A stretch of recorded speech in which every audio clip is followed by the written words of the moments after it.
Welcome to Sacrilegious Discourse. For this is what the Sovereign Lord says. Why do you need prophets to tell people who you are and what you want? If you can justify everything that the God of the Bible has done, then you can justify any of your behavior. A lot of this mentality is trickling into what is now mainstream right-wing Christianity. I am capable of empathy greater than this God of the Bible. This is a Bible that they tell kids. This is the good Lord. This is the good book. He is fantasizing about murder, mass murder. Head over to sacrilegiousdiscourse.com right now to find out how to leave us a review or support us on Patreon.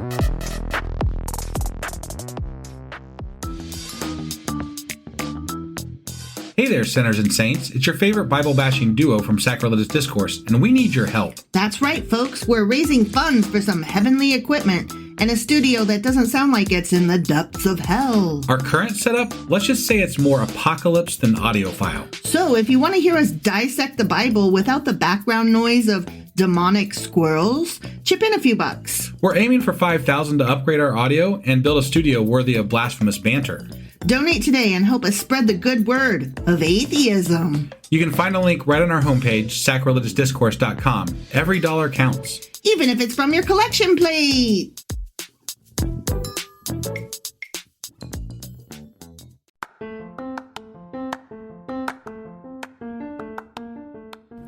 Welcome to Sacrilegious Discourse. I'm husband. And I'm wife. Together, we're reading the Bible for the very first time. We grew up without religion and wanted to know what all the fuss was about. Well, what have we learned so far? That God is a dick, and apparently some people believe in talking donkeys? We're not trying to pass ourselves off as experts. Nope, we're just reading the Bible for the first time and giving our first take reaction. If you'd like to join us in this venture, you might consider starting at episode 1. Otherwise, jump in wherever you like. All right, let's go read the Bible. Yeah, let's get to it. Husband! Wife! Do you know where the hell we are? We are in Song of Solomon, and Solomon songs? we just did our first week of it. So, Song we finished. Of songs? Yeah, Canticles, whatever the fuck it's called. Song of Solomon. Yeah, go on. But we just did our first week, and we finished that first week of that erotic poem.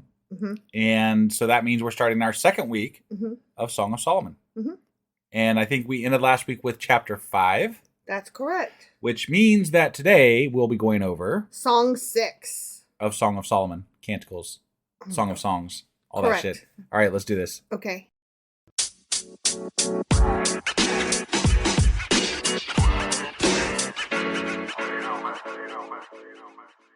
Song 6. Song 6. Are you ready? I'm ready. Okay.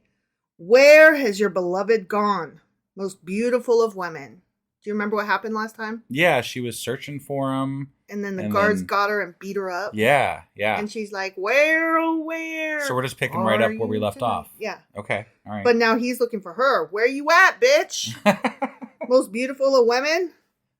Where you be? Okay, all right. Which way did your beloved turn that we may look for him with you? Oh, wait, no, it's still the woman. My bad, yeah, I was my going to bad. say it sounded like it was the woman when it started, but... I'm sorry, I get them confused. You know, him, her, whatever. Right. So, okay, yeah, she's looking for him, and this is the singers, the chorus, and they're like, okay. Searching high, searching low, where he be, we don't know.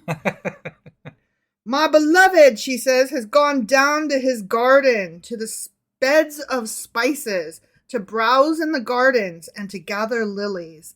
I am my beloved's, and my beloved is mine. He browses among the lilies.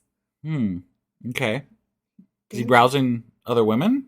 I don't know what That's he's what browsing. it sounds like to me. It kind of sounds that way to me, but I don't know. Like, but she doesn't seem very upset about it, so maybe not. I don't know. I don't know. Maybe she's just confident. She's like, he's going to come back to me. He's in his garden. Right. I mean, before the garden was like her lady garden, and now the garden is somewhere else. So it sounds like it's somebody else's lady garden. I mean, that's what it sounds like to me. Right? Yeah. Okay. I don't know. I could be wrong about that. We could be wrong. They could just flip back and forth to like pretend garden to real garden. Sure, yeah. But it's definitely a garden. It's a garden. You are as beautiful as Tirzah, my darling, as lovely as Jerusalem, as majestic as troops with banners. That is how a man would describe a woman, isn't it? That's how a woman's describing a man. Is it? Yes, it's still She's the woman calling talking. him beautiful. Yeah. I don't. Then you never switched to the man talking about her, unless it just came out of nowhere. I think it's him. I think Okay. it's him. All right. Hold on, let me check. Let me check my notes because I need to know. Okay. Well. Yeah, this is him. No, this is him. Starting Okay. at verse 4, which is where I am. It's him again. Got it. Okay. So I was Sorry, I right. was confused. Because a woman would never ever describe a man as you're as beautiful as a fucking army. Okay, that's fair.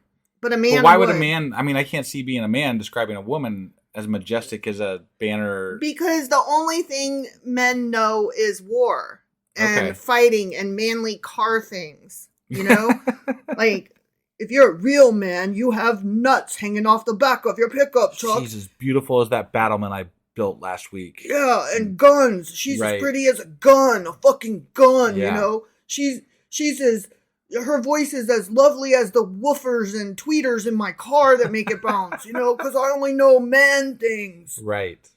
So, yeah, this is a man Okay. describing a woman. All right. Sorry. You are as beautiful as Tirzah, you know, this is a city, my darling. As lovely as Jerusalem, you're pretty as a city. Right. What? Yeah. As majestic as troops with banners.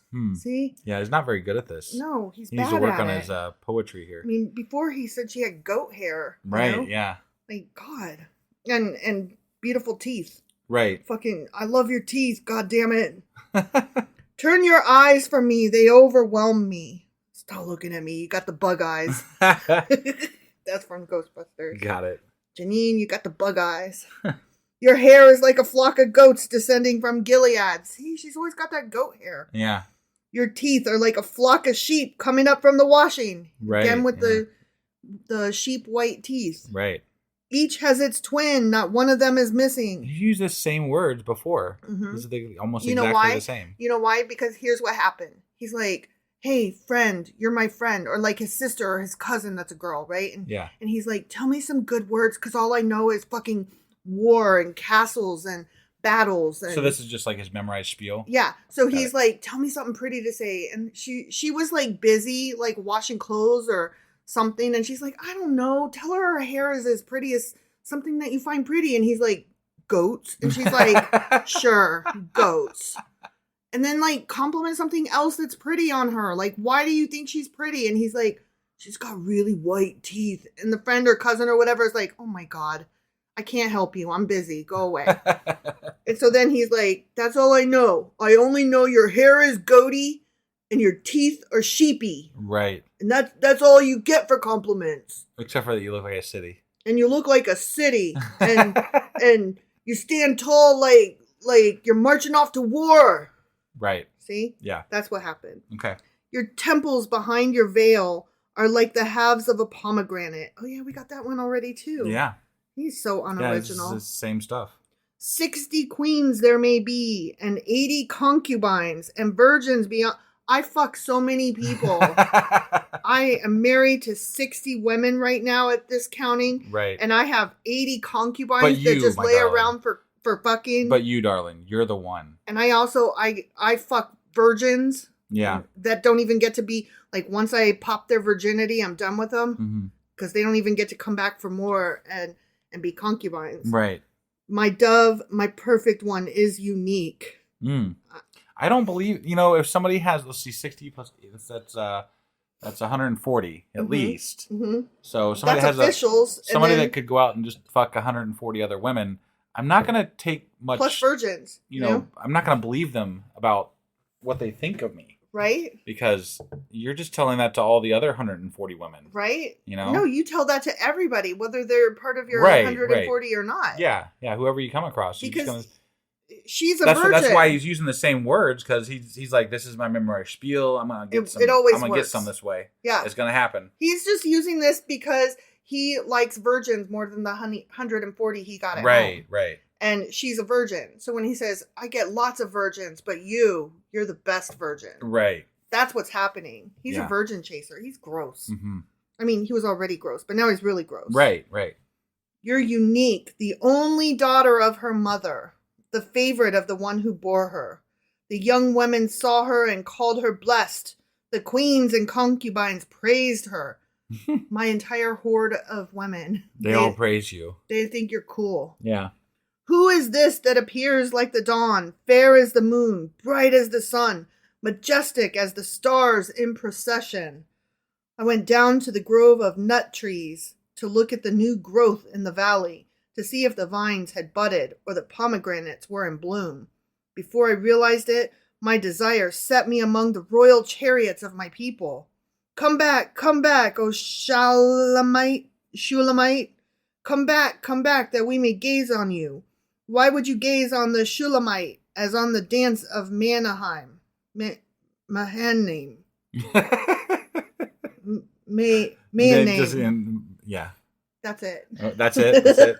Yeah, I ended on I can't say that word. So he's enthralled with this woman, right? Mm-hmm. And that's fine, but apparently it's just going to be short lived. Like this is just a tryst. It's like it's nothing big. Tryst. I love that word. So because he's got 140 other women in the wings, and that's not counting the people that he'll come across tomorrow or the next day. You know what's gross is that he told her this and she still wants him.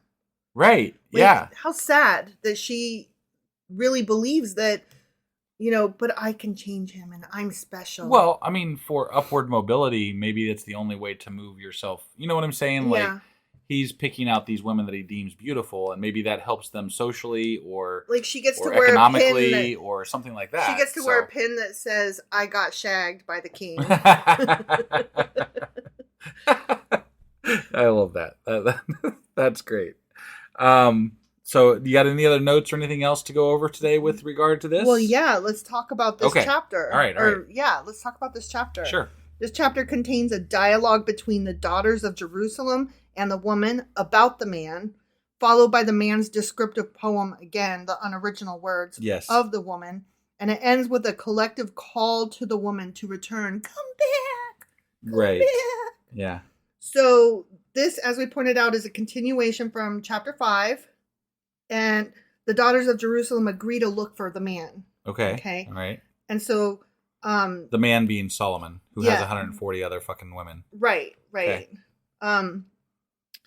Then we move into the next part, like the next couple verses, and the woman affirms her love for him, and when she finds him enjoying his garden. Okay. Yeah. She's like, he's enjoying that garden that he's in. Yes, I bet he is. Now verses 4 through 10, as I said, were the man describing the woman. Okay. Right. Which we soon came to agreement on when he started using his unoriginal words. Right. And then this, once again, whoever wrote these notes on this, they really, really, really want us to take it to heart that this demonstrates the heart of the song that values the body as not evil but good, even worthy of praise, and respects the body with an appreciative focus rather than lurid. We have read that bit in every chapter. Right. I think that's the running theme, but like at the same time, how much is it? I mean, obviously, King Solomon appreciates lots of women's bodies. Right. So, I mean, how I'm taking this kind of with a grain of salt. Like, okay, so King Solomon obviously had an eye for women. He had an eye for pussy. Is what he had an eye for. Yeah. That's not the same thing as valuing the artistic, appreciating the artistic value of a woman's body. That's different. At the same time, I do want to recognize that in the Bible, this is unique. It is unique, at least thus far. So yeah. That's something. Anyway. I do agree with you that it is unique. It just, I don't think that a man that fucks women willy-nilly all over the goddamn place and has multiple wives and multiple concubines, don't tell me he values women's bodies. He loves the feminine physique. Like, no, he likes punani. Right. He likes to drown in pussy. He's a fuckboy. Yeah. Like, that's not the same. And they're trying to tell me it is. And I'm here to tell you it ain't. Right. But yes, I completely agree. Okay. Thank you. I was just going to reiterate the same thing I'd already said. I'm not going to do that. So. Okay. Okay. Thank you. Yeah, no problem. So remember when he went to go check on his nuts?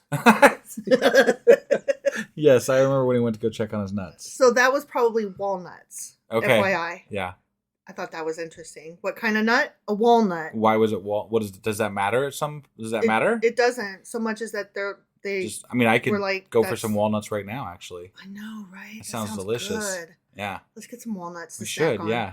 Okay. Yeah. Next time we go grocery We were just shopping. talking about walnuts last week, actually. Were we? Yeah. Yeah, our kid was bringing it up as to That's something they were right. eating. I didn't realize you were there Yeah. for that conversation. Yeah, they said that at the other house they get walnuts to snack on regularly, and I was like, that didn't occur to me. Let's get walnuts to snack on regularly. Yeah. Yeah. I like walnuts. Yeah. Okay. Definitely better than truck nuts. Definitely better than truck nuts. Yeah. Totally. Yes. Yeah. Agree. We're doing so much agreeing today. I like it's scary. that. Yeah. Is it scary? We always agree. I just like it when we agree. Right.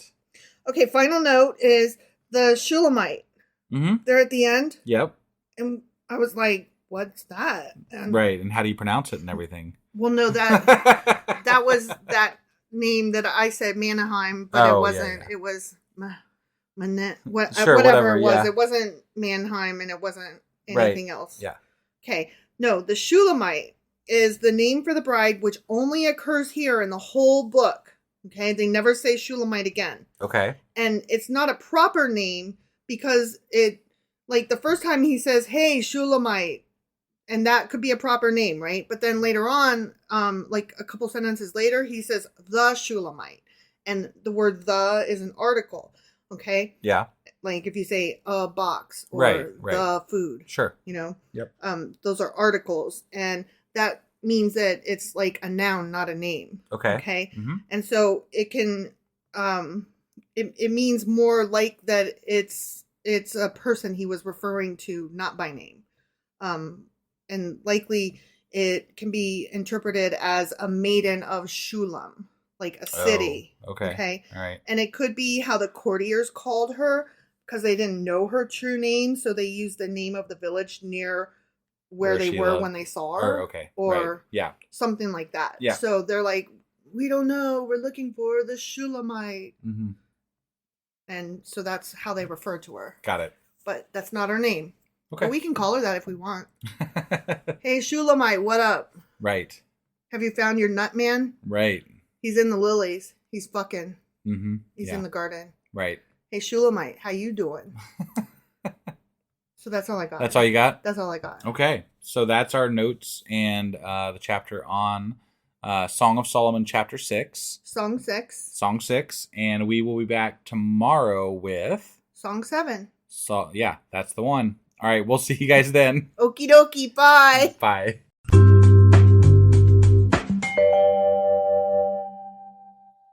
Husband. Wife. Do you remember where the hell we are and what happened to get here? We are in Song of Solomon, and if I recall correctly, yesterday Solomon was fucking around with his other wives and other concubines and Well, I don't things know like that. Maybe I don't know if that's what was happening, but it sure read that way. it read that way. He was flogging the lilies. Yeah, but she doesn't seem to care. She's like she still loves him. She does still love him. Yeah, She wants him bad. right. Except for when she doesn't. Right. Yeah. Kind of like a soap opera in a way. It is a bit, yeah. Yeah.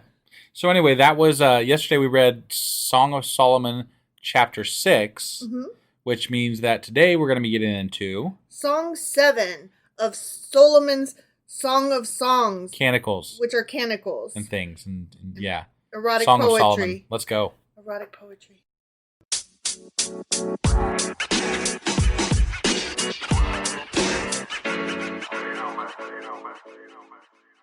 Okay, Song 7. You ready for this? I'm ready for this. How beautiful your sandaled feet, O prince's daughter. Okay, so it's Solomon here. Singing to a girl. Right. It's actually a continuation from yesterday's chapter.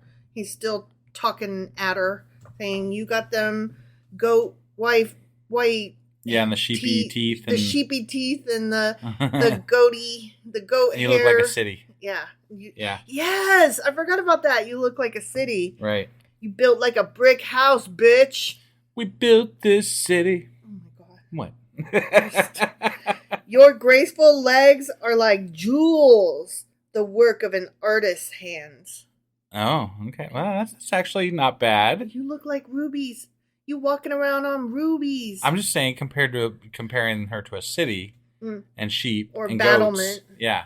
Well, the battlement was all me. That wasn't the book. No, you're right. He was comparing her necklace to shields. Right. Yeah. Yeah.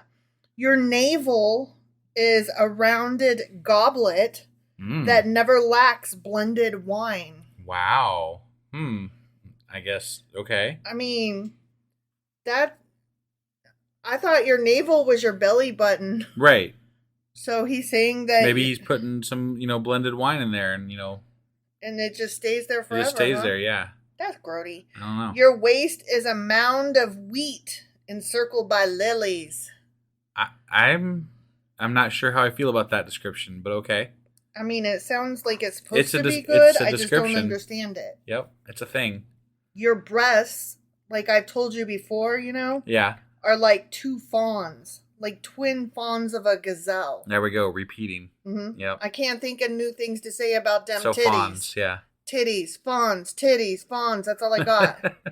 Your neck is like an ivory tower. It was like David's tower before. It was, you're right, Yeah. you're right. But now it's an ivory tower. Mm-hmm. Okay. Well, David's tower maybe was made Maybe it of was an ivory. ivory. Yeah, it could be.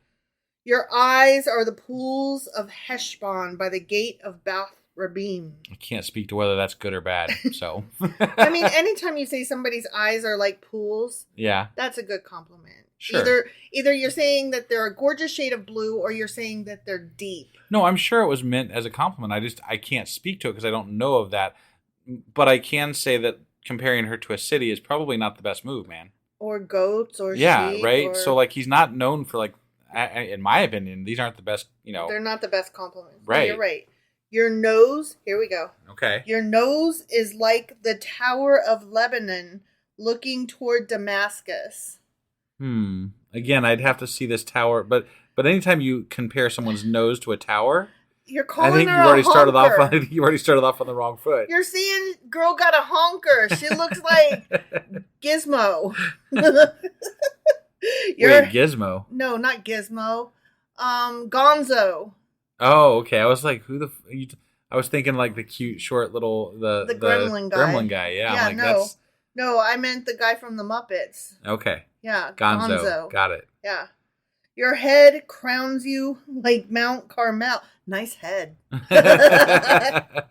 Boy, that head really sits on your body fine there. Yeah. I like the way your head sits there. I think, honestly, there was probably such a lack of... words? Things to compare to back then that just if you said something, it was like, oh, he's trying really hard here. It's like if you were like... A for effort. Your one thing is like your one thing. Yeah. And they were like, it is, God, though. you're so perceptive. It's amazing. You do good poetry. Yeah. Your shoe is like another thing that goes on your foot. Yeah. That's not a shoe. Right. That's deep, man. That's so meta.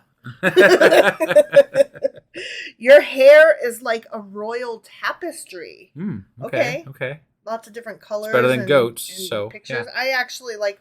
Baby, does my hair remind you of a royal tapestry? I can't say that it does, but I haven't seen a lot of royal tapestries. So I'm just saying. Okay, you're giving this guy shit. He's actually trying to woo her. I teed you up a softball, and you couldn't even hit it. Fucked that one up hard. You threw the bat into the audience. I sure did. Why? Yeah, Why? With the ball even. But why? Why did you do that? Speaking of which, did you see the video of this woman? They found her apparently, but she was like, there was a ball being tossed into the stands at a baseball game, and this woman literally ripped the ball out of a kid's hand, like this little girl's hand, and she's like almost in tears. Oh, wow. And then so it's a thing now apparently. That happens every year, it seems like, but usually it's a dude, and then like he gets caught on camera and then he like gives it back to the kid. Right. Or like a bunch of bigger tough guys come and take it from him and are like, seriously, you're going to take a fucking ball from a kid, huh? Right. You big man. Well, I mean, they were both going for it, but at one point the ball ended up in her hands, and that's when she ripped it out of her hands. And it's like the woman. You said her hands. Sorry, no. She ripped it out of her. The older woman had it, like she was reaching out to grab it, and then it kind of fumbled it, and then when she fumbled it, it ended up in the little girl's hand. Oh. And when it ended up in the little girl's hand, she just reached in and grabbed it and yanked it out. Oh my God. Right? I'm so... like, no, you just let the little girl fucking have it. Yeah. There's not even a question there, is there? I don't think so. That's horrendous. You're a heartless bitch. You need the ball. And you know what sucks? That Karen-ass bitch. She's going to go home with that fucking baseball and she's not going to do anything with it. Right. And she's going to keep looking at it and it's going to be like in her way and she's going to toss it in the trash or put it out in the fucking next year's garage sale. Yeah, I'll try to find a link to the video because I just saw it in passing and I was like, oh my God. I can't watch those because they make me so angry for the human race. Like, she doesn't even want the ball. She just wants it because somebody else wants it. Right. You know what I mean? Right. Clearly.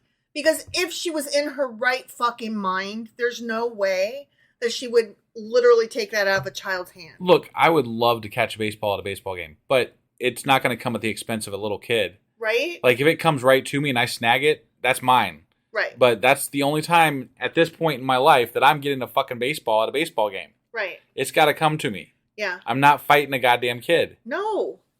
Because you know why?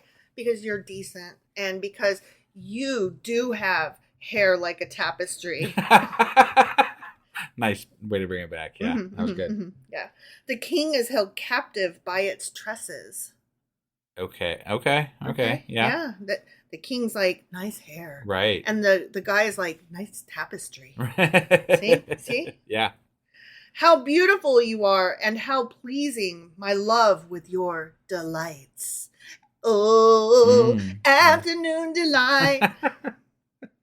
Your stature is like that of the palm, and your breasts, boobies again, like clusters of fruit. Ooh, you got the lumpy boobies. I feel like that's better though than the fawns. It is, but he's clusters saying, of fruits. Right, yeah, that's what I'm saying. Yeah. Instead of like a nice ripe coconut, he's saying, "Ooh, you got them lumpy titties." Right.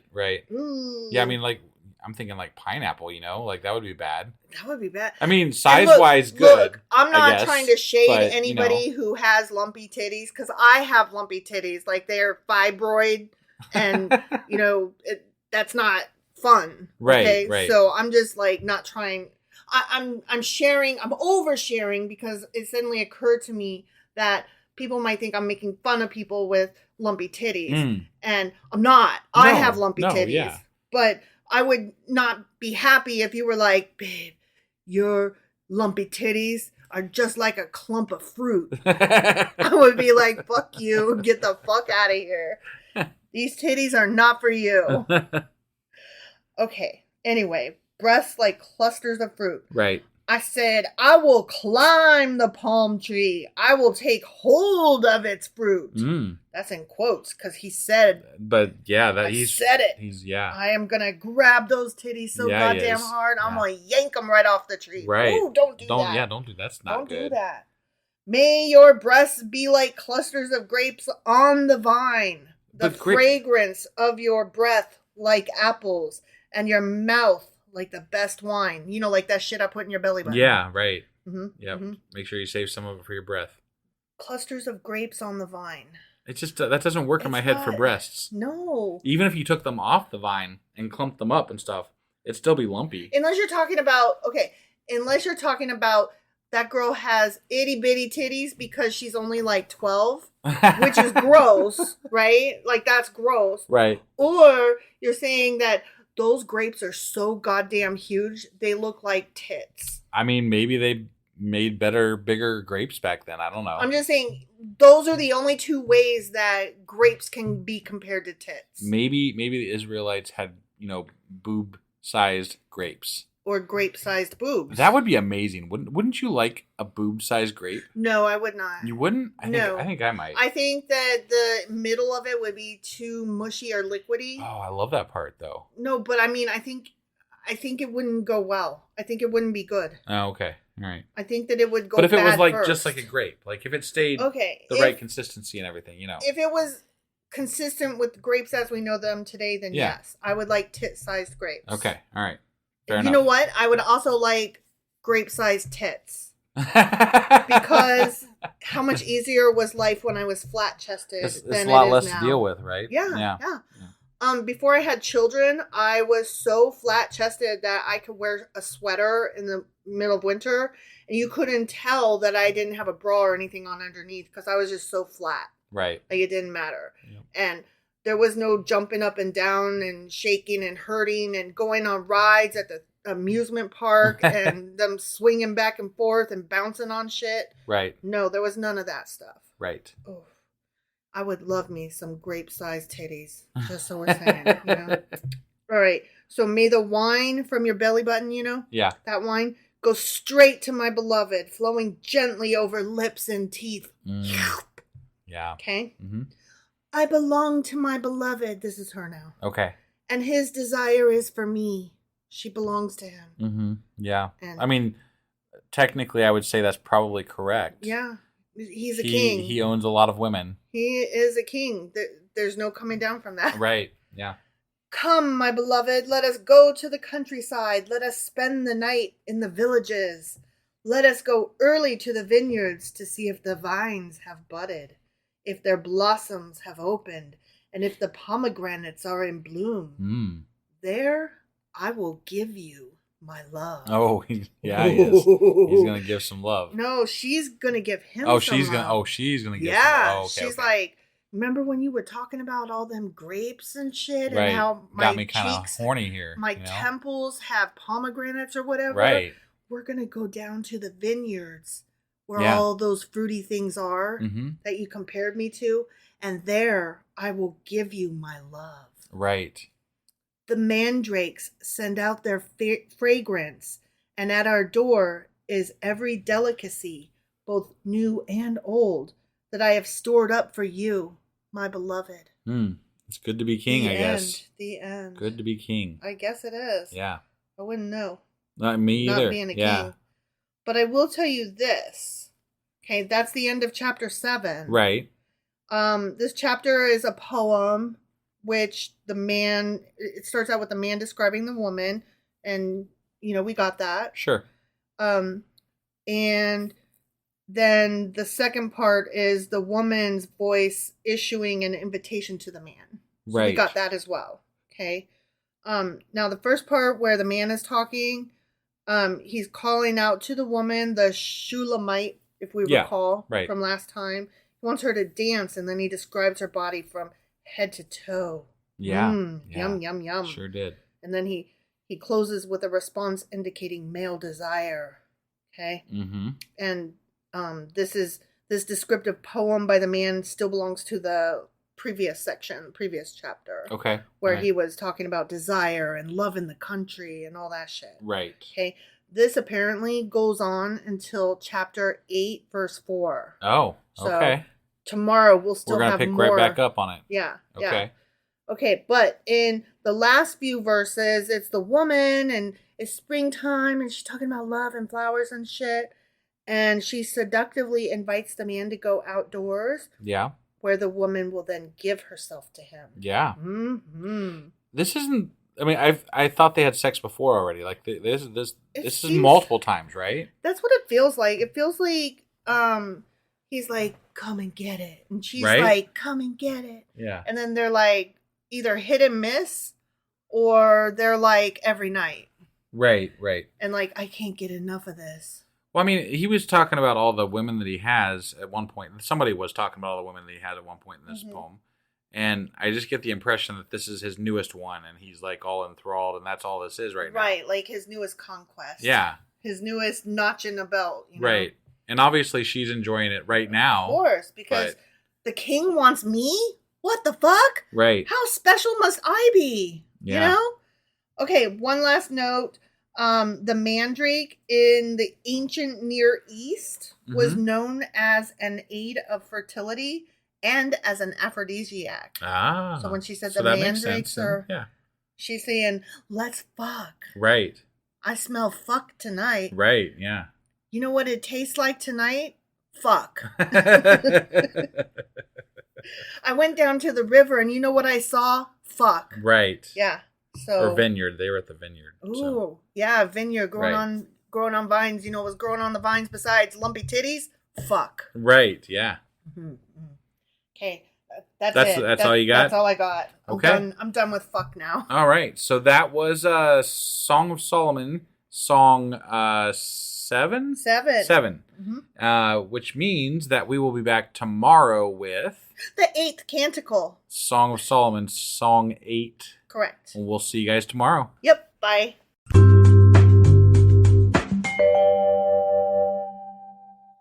Husband, Wife! do you know where we are? We are in Song of Solomon. Solomon songs. And we just read song 7, I believe. We did. And so that would mean that today, what are we getting into today? We are reading song 8 Okay. of those songs All that right. are Solomon's. We're getting into song 8. And guess what? What? You already know. Don't pretend you don't. Somebody in Discord ruined it. It's the last one. Yeah, It's the last one. chapter. Yeah. We're done with this book after I finish this tonight. Yeah. I was going to surprise you with that news, and then we got onto Discord early because we do Discord every Tuesday at what time? 10 p.m. 10 p.m. Eastern. Yep. If you would like to join us and further spoil things. Yeah, thanks, Brady. Great conversations are to be had there, and fun is had by all, I believe. Definitely. And you can tell husband things he's not supposed to know and give him spoilers. Also, the link is in the show notes, so check it out. Yes, do. All right, let's. You ready to get into song 8 and Yes. the last song? Yes, All let right. us do this. Okie dokie. Oh, okay.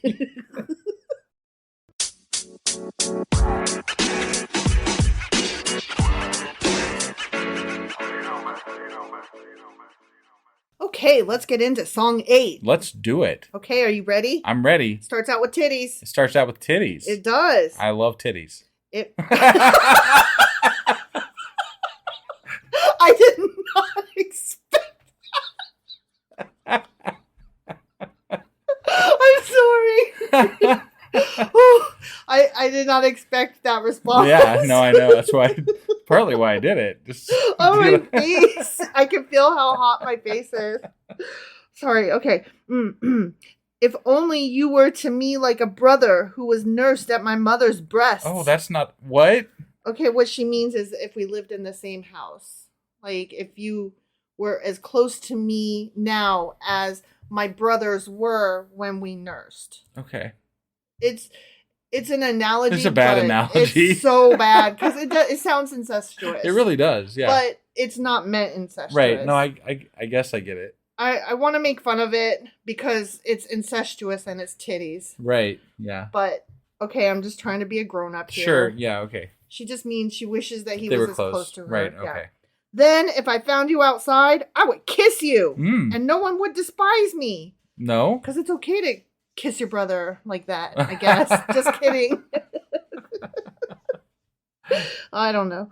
I think she's just saying, like, if we were already married, if you were already part of my yes. family, Right. you know, then I could kiss you. But right now, you're not related at all in any way whatsoever. Right. You're We're having nobody this to my thing, family. and Yeah. so we got to hide it. We're fucking with the goats Yeah. at noon under the tree in a secret tryst. Right. So And why do they got to hide it? Religion. Religion, exactly. And probably also because she's only 12 with her little grape-sized titties. I mean, just being honest. Jesus. I would lead you and bring you to my mother's house, she who has taught me. I would give you spiced wine to drink, the nectar of my pomegranates. Yeah, you would.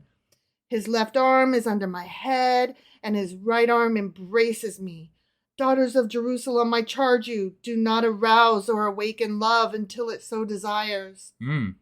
Here's the thing. Every time I lay next to you and you put your left arm under my head or your right arm under my head, Yeah. within 10 minutes, your arm falls asleep I mean, and you're it's like... losing circulation, I you know? And you're like, okay, that's good. Like, that's how a snuggle goes. You're like, okay, that's good. You are like, the snuggle has commenced, and then you are like, the snuggle is done now. Good night. Right. That's the way that goes. Yeah. So I think this girl has not been with enough men to know that, like, the snuggle does not stay forever. Right. All right. Who is coming up from the wilderness leaning on her beloved? Under the apple tree I roused you. You know about them apple trees. Yeah. There your mother conceived you. There she who was in labor gave you birth. Placed me like a seal over your heart, like a seal on your arm. For love is as strong as death. Its jealousy unyielding as the grave. It burns like a blazing fire, like a mighty flame. That is some hot sounds love. Like to me, well, yeah, but it sounds like she might want to work on some self-love, though. Right. I mean, you know, you don't need to be jealous over this guy. You know? Yeah. You should feel good about yourself, you know, first. Is that what this was about? She says jealousy is the jealousy is really strong, you know? Didn't she? Okay. Well, I don't think this is her talking anymore. Oh. I think this is the chorus talking. Maybe. Oh, okay. And they're like, who dat? So they're just saying that in general, love is makes people jealous and stuff. Yeah, love is hot. Okay. Yeah. All right. I think. I could be wrong. Right. It doesn't like specifically say. Got it. Many waters cannot quench love. Rivers cannot sweep it away. If one were to give all the wealth of one's house for love, it would be utterly scorned. What? If one were to give all the wealth of one's house for love, it would be utterly scorned. So, like, if can't buy me love. Exactly. Exactly. Can't buy me love. Okay. We have a little sister, and her breasts are not yet grown. So much talk about boobs. What shall we do? Oh, this is the brothers talking. Okay. So she does have grape-sized titties. Oh. She probably is only 12. Oh. Okay, this is the brothers. We have a little sister. Wait, who's brothers? Her brothers? Her brothers. Okay. They're protecting her. Got it. I've read notes. Got it. That's how I kind of know a little bit. All right. Okay. We have a little sister, and her breasts are not yet grown. That meaning she's not yet a woman. Right. She's not an adult. They don't really mean. And we like looking at her tits. Right. As brothers do. I got it. Okay, I was just making sure you understood that. Sure. They weren't talking about her breasts that way. Right. Okay. What shall we do for our sister on the day she is spoken for? If she is a wall, we will build towers of silver on her. If she is a door, we will enclose her with panels of cedar. I am a wall, and my breasts are like... Oh, no. Sorry, now it's her talking. So they're like, even though you're spoken for, we're not ever letting you go because you're under our care. Okay. You know, we're supposed to, like, father you. Or whatever. Well, and it sounds like she might be too young. Yeah. If her breasts ain't grown yet. Right. But she says, I am a wall, and my breasts are like towers. Thus I have become in his eyes like one bringing contentment. Damn. Solomon had a vineyard in Baal Haman. He let out his vineyards to tenants. Each was to bring for its fruit 1,000 shekels of silver. Gotta be honest, I thought she was going to say 1,000 foreskins.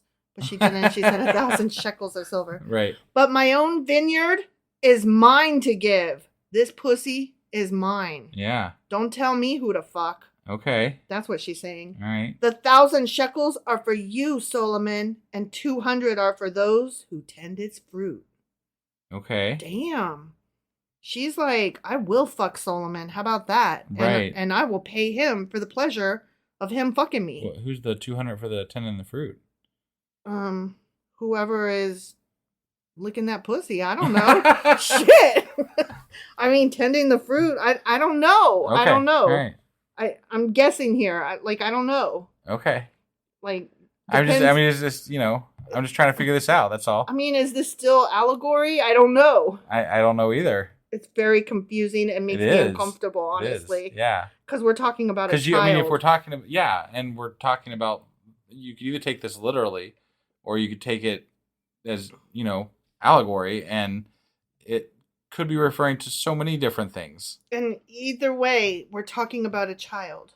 Right. Like, that much is clear. Yeah. I mean, we joked around about it because we thought it might be that way, and now the brothers are like, "Oh no, you were right. It truly is that child, way." right? She's like a 12-year-old. That's great. Gross. Mm-hmm. Awesome. You who dwell in the gardens with friends and attendants, let me hear your voice. Come away, my beloved, and be like a gazelle or like a young stag on the spice-laden mountains. So, okay. I guess they're going to go off together. And that was the end. That was the end. That was the end. Okay. Okay, I have some notes here. Sure. Okay. This chapter contains dialogues between the woman and the daughters of Jerusalem, the woman and her brothers, and then finally the woman and the man, which is the bride and the bridegroom. Okay. Yeah. So the first part is a continuation of the last 2 chapters, and that's the mutual delight of the bride and groom. So they're still talking about how much they love each other's bodies and smell good and whatever. Right. Yeah. Okay. The first part is the woman talking, and she's talking about love and the springtime, and love is as strong as death. And then the chorus starts in. Okay. Mm-hmm. And they say, we got to search for the couple, where they be. And then the woman is talking about the power of love. And that's when the brothers are like, excuse you, we have a thing to say about our younger sister. Right. The woman's maternal brothers decide to keep their sister's virginity intact. Okay. So they haven't done it yet, apparently. Apparently. I don't know. But they do it in such a disparaging way, which recalls them their maligning attitude in chapter 1, verse 6, which I looked up so that I could refer back to it. Yeah. She says, my mother's sons, which remember that would mean that it was her full brothers. Sure. Not her half brothers, because they were her brothers through her mom. Okay. Mm-hmm. They were angry with me. They made me the keeper of the vineyards, but my own vineyard I have not kept. Oh, okay. Yeah. So that's like a double play on words, because she's like, they made me work out in the garden, whatever. Right. But I got my own lady garden, and I'm giving that shit away. Got it. Then it moves on to the woman and her defense and talking about Solomon's vineyard. So as a response to the brothers, the woman, God, I can't call her the woman now that I know she's only a 12-year-old child. Right. She answers her brothers mockingly. And when in song 1, those verses that I just read, when she kind of complained about her brother's antagonism towards her, like there's that juxtaposed against here where she stands up for herself and she's found her peace.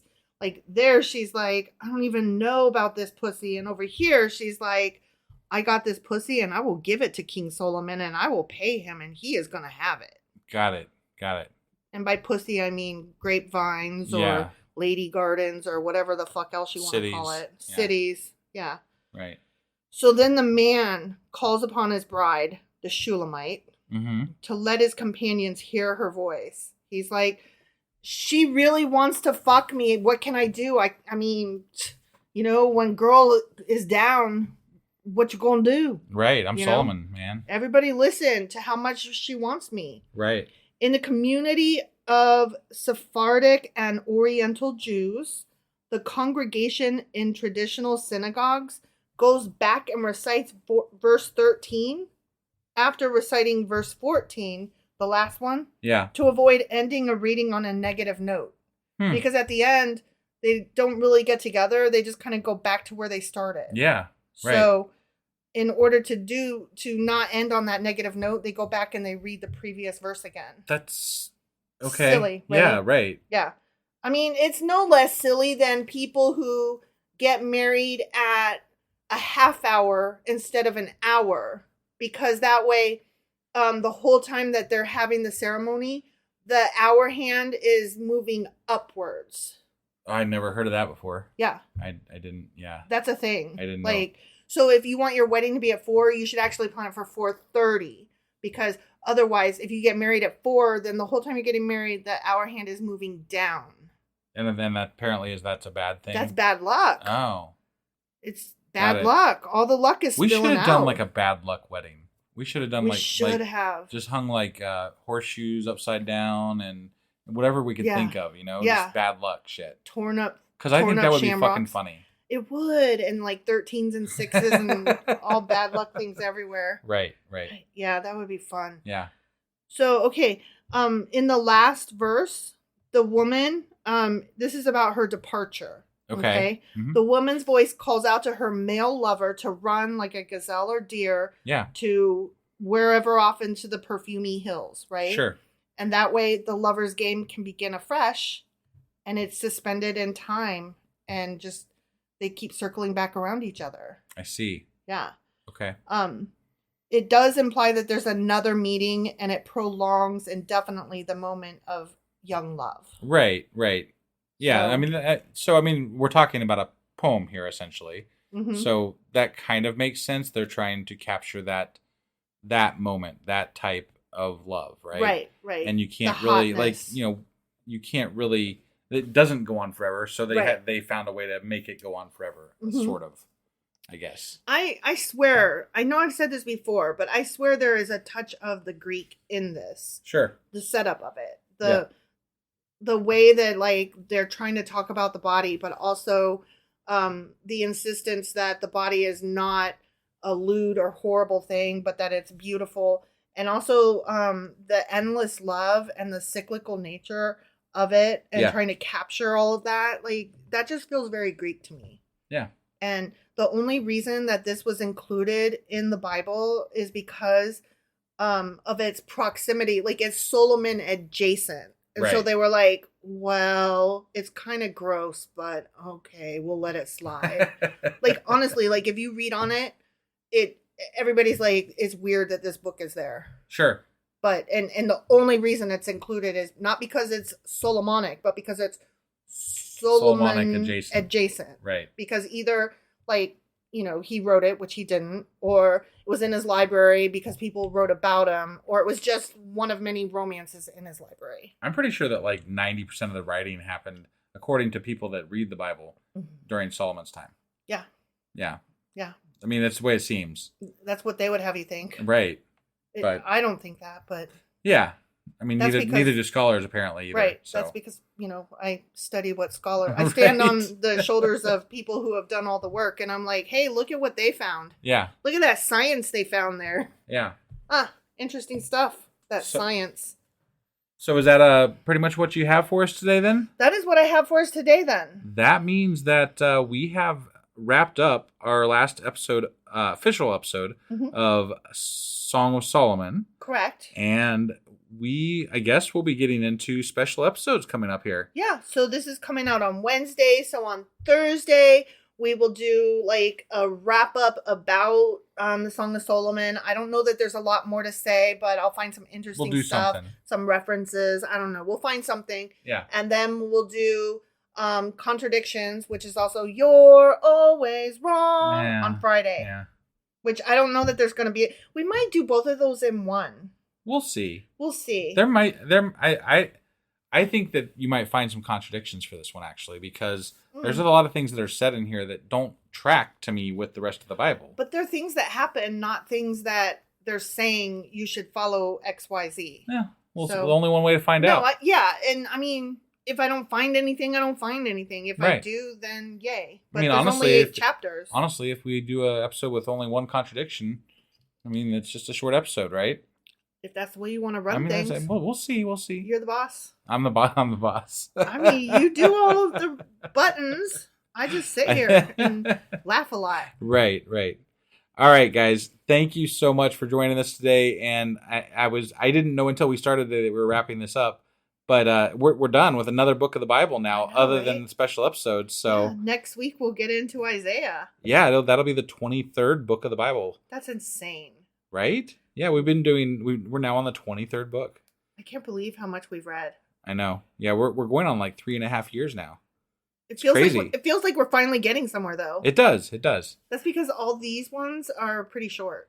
Right. So we're finally moving right along. Yeah. Get it. Yep. Get her done. Yep. All right, guys. We will see you tomorrow. Yep. All right. Bye. Bye.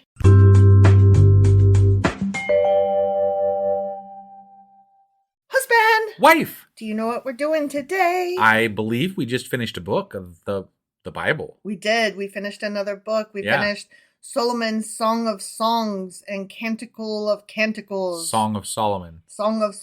Yeah. Yes. And so that means that today we're going to be doing what? Wrapping it up and talking about the book as a whole. Okay. Sounds like a plan. Stuff like that. Yeah. So erotic poetry wrap up. Yeah. Got it. You ready to do this? I am. Let's go do it. Okay.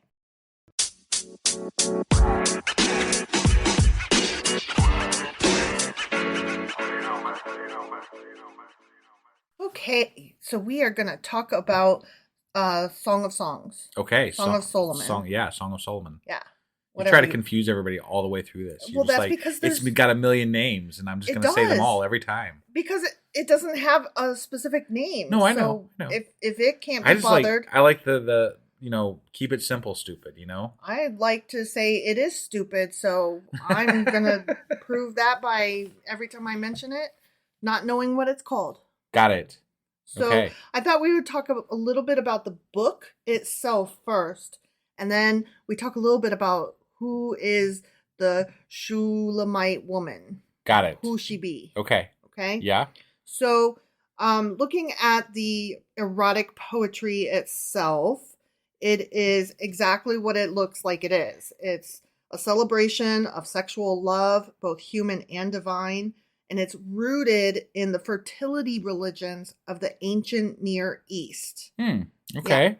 Yeah. Right. It's also about the sacred marriage rite and the funeral feast. That's actually interesting because as we were reading through it, you mentioned Multiple they compared, times. and they compared a lot of the beauty to spices and things of the Far East. Yes. So that's interesting. Right.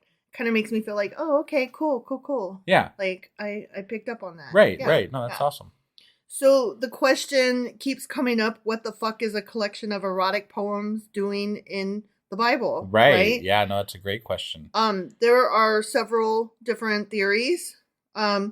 If we discovered the book today, there's absolutely no fucking way it would be included. I mean, that just goes without saying. Right. Yeah. But it's fun to say. Does not fit. 'Cause sex. Yeah. That too. Sex is natural. Sex is good. Not But not in the everybody does it, Bible. but everybody should. Yeah. So many ancient rabbis were very uneasy about the book's inclusion in the canon. I don't doubt it. Right. As a matter of fact, even some that did say, yeah, let's go ahead and do this, they were also like quick to follow up with, but absolutely, y'all will not be singing this shit in the bars. And there was one guy that even went so far as to say, and hey, preachers and priests and whatever else, teachy guys that are going around, pastors, etc. Yeah, whatever. being in charge all of y'all passing on the word of God. Right. FYI, if you are not right spiritually, like, and dedicated to being what's that word, celibate, right, like, don't read this, don't read it. Wow. Yeah. I was going to say, actually, this is probably the book that they kept underneath their mattress, right, like this was their Playboy magazine. Yeah. That there's more truth in that than you might have thought. Yeah. So the song was accepted into the Jewish canon of scripture in the 2nd century CE. Okay. Right. After a period of controversy in the 1st century. So it was like, shouldn't we? And then in the 2nd century of this side of the continuum, they were like, well, okay. Right. And it was a result of many rabbis seeing this text as merely secular love poetry and not worthy of canonization. So they were like, this is just sex. Right. This has no religious value. I mean, it really doesn't. Insofar as I can see, right? There is no religious value that I can see. No, but not with regard to Christianity and Judaism. Right, you have to try really hard. Right, and they do. They try really hard. Yeah. They take the allegory tact. Right, and I'm like, you can, but that's just like your opinion, man. Right. It was considered as one of the books to be excluded. Okay. And it was accepted as canonical only because of its supposed authorship by Solomon and based on allegorical reading where the subject matter was taken to be not sexual desire but God's love for Israel. So that's where it started. Yeah. Okay. Now putting this on the bookshelf, a lot of people maybe suggest that it was just a book in his library that was what's it called? Opera being done at the time. Okay. That was like trendy. And so it was like just one of those things on his bookshelf. Got it. And that kind of, there's like almost not stage direction, but like, and then these people say, and the chorus responds. Right. No, yeah. And I mean, you can actually picture it in your head as a musical done on stage. That's actually a good point. Yeah. So that's my thought on it. I kind of lean towards that it was a production and he had it on a shelf. I could see that. That makes actually a lot of sense in my head anyway. Sure. Now, some still today avoid this book altogether. Okay. Remember when I was saying that if you don't feel like you're close to God, let me tell you exactly what this guy said. Okay. His name was Origen. And he lived circa 185 to 254. Okay. So like way early on. Okay. Yeah. He was an important teacher in the early church, and he said of the Song of Solomon, I advise and counsel everyone who is not yet rid of vexations of the flesh and blood and has not ceased to feel the passions of this bodily nature to refrain from reading the book and the things that will be said about it. Now, he felt that he was prepared because he castrated himself when he was a young man. Oh, man. So he was definitely removed from wanting that kind of pleasure. Yeah. So he's like, I'm good. Right. So that's just disturbing. Dedication to the Lord. Mutilating yourself for God. Yeah. That's disturbing to me. That's higher level bullshit. It really is. Song of Songs is one of the overtly mystical biblical texts for the Kabbalah. Remember, that's that mystical stuff? Yeah. Yeah. It gives an interpretation on all the Hebrew Bible. Okay. The Kabbalah does. Yeah. And following the dissemination of the Zohar, remember that was the Kabbalah book thing? Okay. Yeah. In the 13th century, so, right. Still early on. Right. Jewish mysticism took on a metaphorically anthropomorphic erotic element, and Song of Songs is an example of this. So. Okay. There's that. Yeah. Well, I mean, we talk about this all the time, but you can twist the Bible to be whatever you want it to be, right? There's so many different takes on it. And especially if you take into account some of the things that are left out of it, you can basically write whatever version of Christianity or Judaism that you want. Of course you can. It's just a matter of how you interpret it. Listening to hateful preachers pull out pieces. Right? Yeah. I'm like, but I could be just as emphatic by pulling out all the things that disagree with that, all the contradictions. Yeah. If I was an asshole blustery on a stage like you and saying, this is absolutely the truth and the way because it says right here and consider, verse blah, blah, blah, blah. Like if I was a blustery asshole, I could totally be the same way. I could be as emphatic and like, this is the final word. Right. Which more to the point, the way that we're reading the Bible, I think we're doing it on purpose in such a way that it is literal-ish because you can interpret these things in so many different ways. Right. Like we want to leave it up to the individual to take it as we read it and as we respond to it because who gets to be the ultimate authority on how it does get interpreted? That's what bothers me. Right. These people that get up on stage and say, my interpretation is the interpretation. And I'm like, who the fuck are you? Right. There certainly is no God telling us this is the way to interpret it. Right. So what gives you that authority? Right. Like, what do you think gives you that authority besides the fact that you're a blustery male? Right. And we all know how wife feels about fucking blustery ass males. Yeah. Ugh. Right. So Jewish tradition reads this book as an allegory of the relationship between God and Israel, which we already knew. Yep. And in modern Judaism, certain verses from the song are read on Shabbat Eve or at Passover, which marks the beginning of the grain harvest, as well as commemorating the Exodus from Egypt. And I think I said some of that like up front before we started the book. Yeah, I remember you saying but it just kind of bears repeating when we talk about different ways that people read this. Yeah. And according to Jewish tradition, it's supposed to symbolize the love between the Jewish people and their God. Got which it. that's nice, whatever. But that's not how it reads. No. I mean, I can't It's get over. really not. Like I tried really hard to imagine it as an allegory for the relationship between God and Israel, and I couldn't get myself there because it's not. Right. It's just not. When we get into who was the Shulamite woman, there's a better theory for what this shit is all about. Okay. All right. Yeah. So the literal subject of the Song of Songs is love and sexual longing between a man and a woman, and it has little or nothing to say about the relationship of God and man. Okay. Which, right. Like, yeah. no shit. Right. And in order to find such a meaning, it was necessary to resort to allegory, treating the love that the song celebrates as an analogy for the love between God and church. So the Christian church's interpretation of the song began as evidence of God's love for his people, Okay. both collectively and individually. Sure. Which, I mean, that's very again, similar to Jewish tradition. Right. Right. Well, you had said earlier that it was the relationship between God and church or whatever, or Jesus and church or whatever. But either way, you're still doing a heavy mental acrobats to get there. Yes.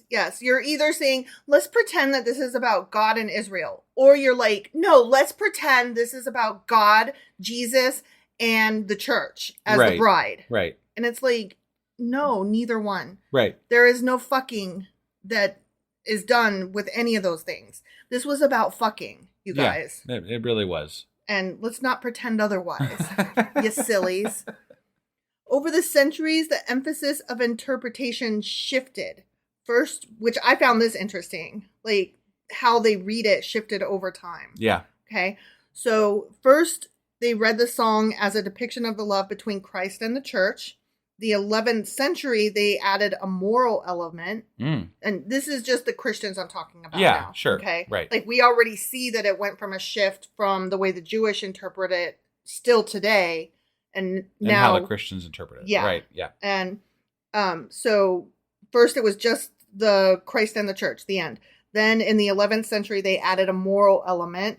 And then in the 12th century, they started interpreting the bride as the Virgin Mary. Oh, keeping herself really? chaste. I don't see how you get there, but okay. Yeah, I don't either, but that's interesting. Right. And with each new reading, it would absorb the previous interpretations. Got it. So it didn't ever replace the old interpretations. It just kind of adapted them the way the Christian religion does. Well, and what I know about Christian religion in general is that they never read an entire story. Like Right. they pick out bits and pieces that are convenient for their the moment. interpretation as to how they want to present it. Mm-hmm. And so I could see you picking it apart and using this verse and that verse Yes. to make it say what you want it to say. Exactly.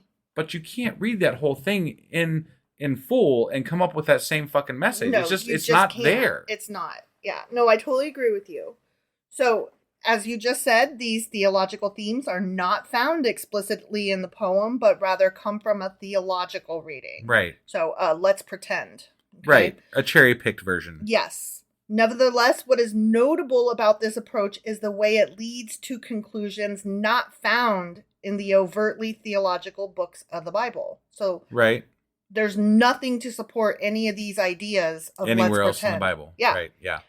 Those books reveal, I found this really, really, really interesting.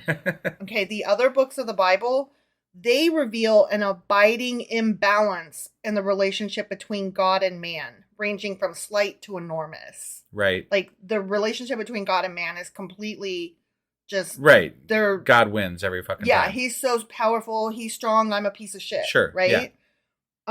Reading songs as a theological metaphor produces quite a different outcome. It's more of an intimate relationship with God and a Yes. very close relationship with God. One in which the two partners are equal, bound in a committed relationship. Right. So it doesn't even hold up under that scrutiny. Right, right. But that's convenient for a more liberal take on the Bible. Mm-hmm. But again, you're still cherry picking. You're still taking what you want from it to make it what you want. Exactly.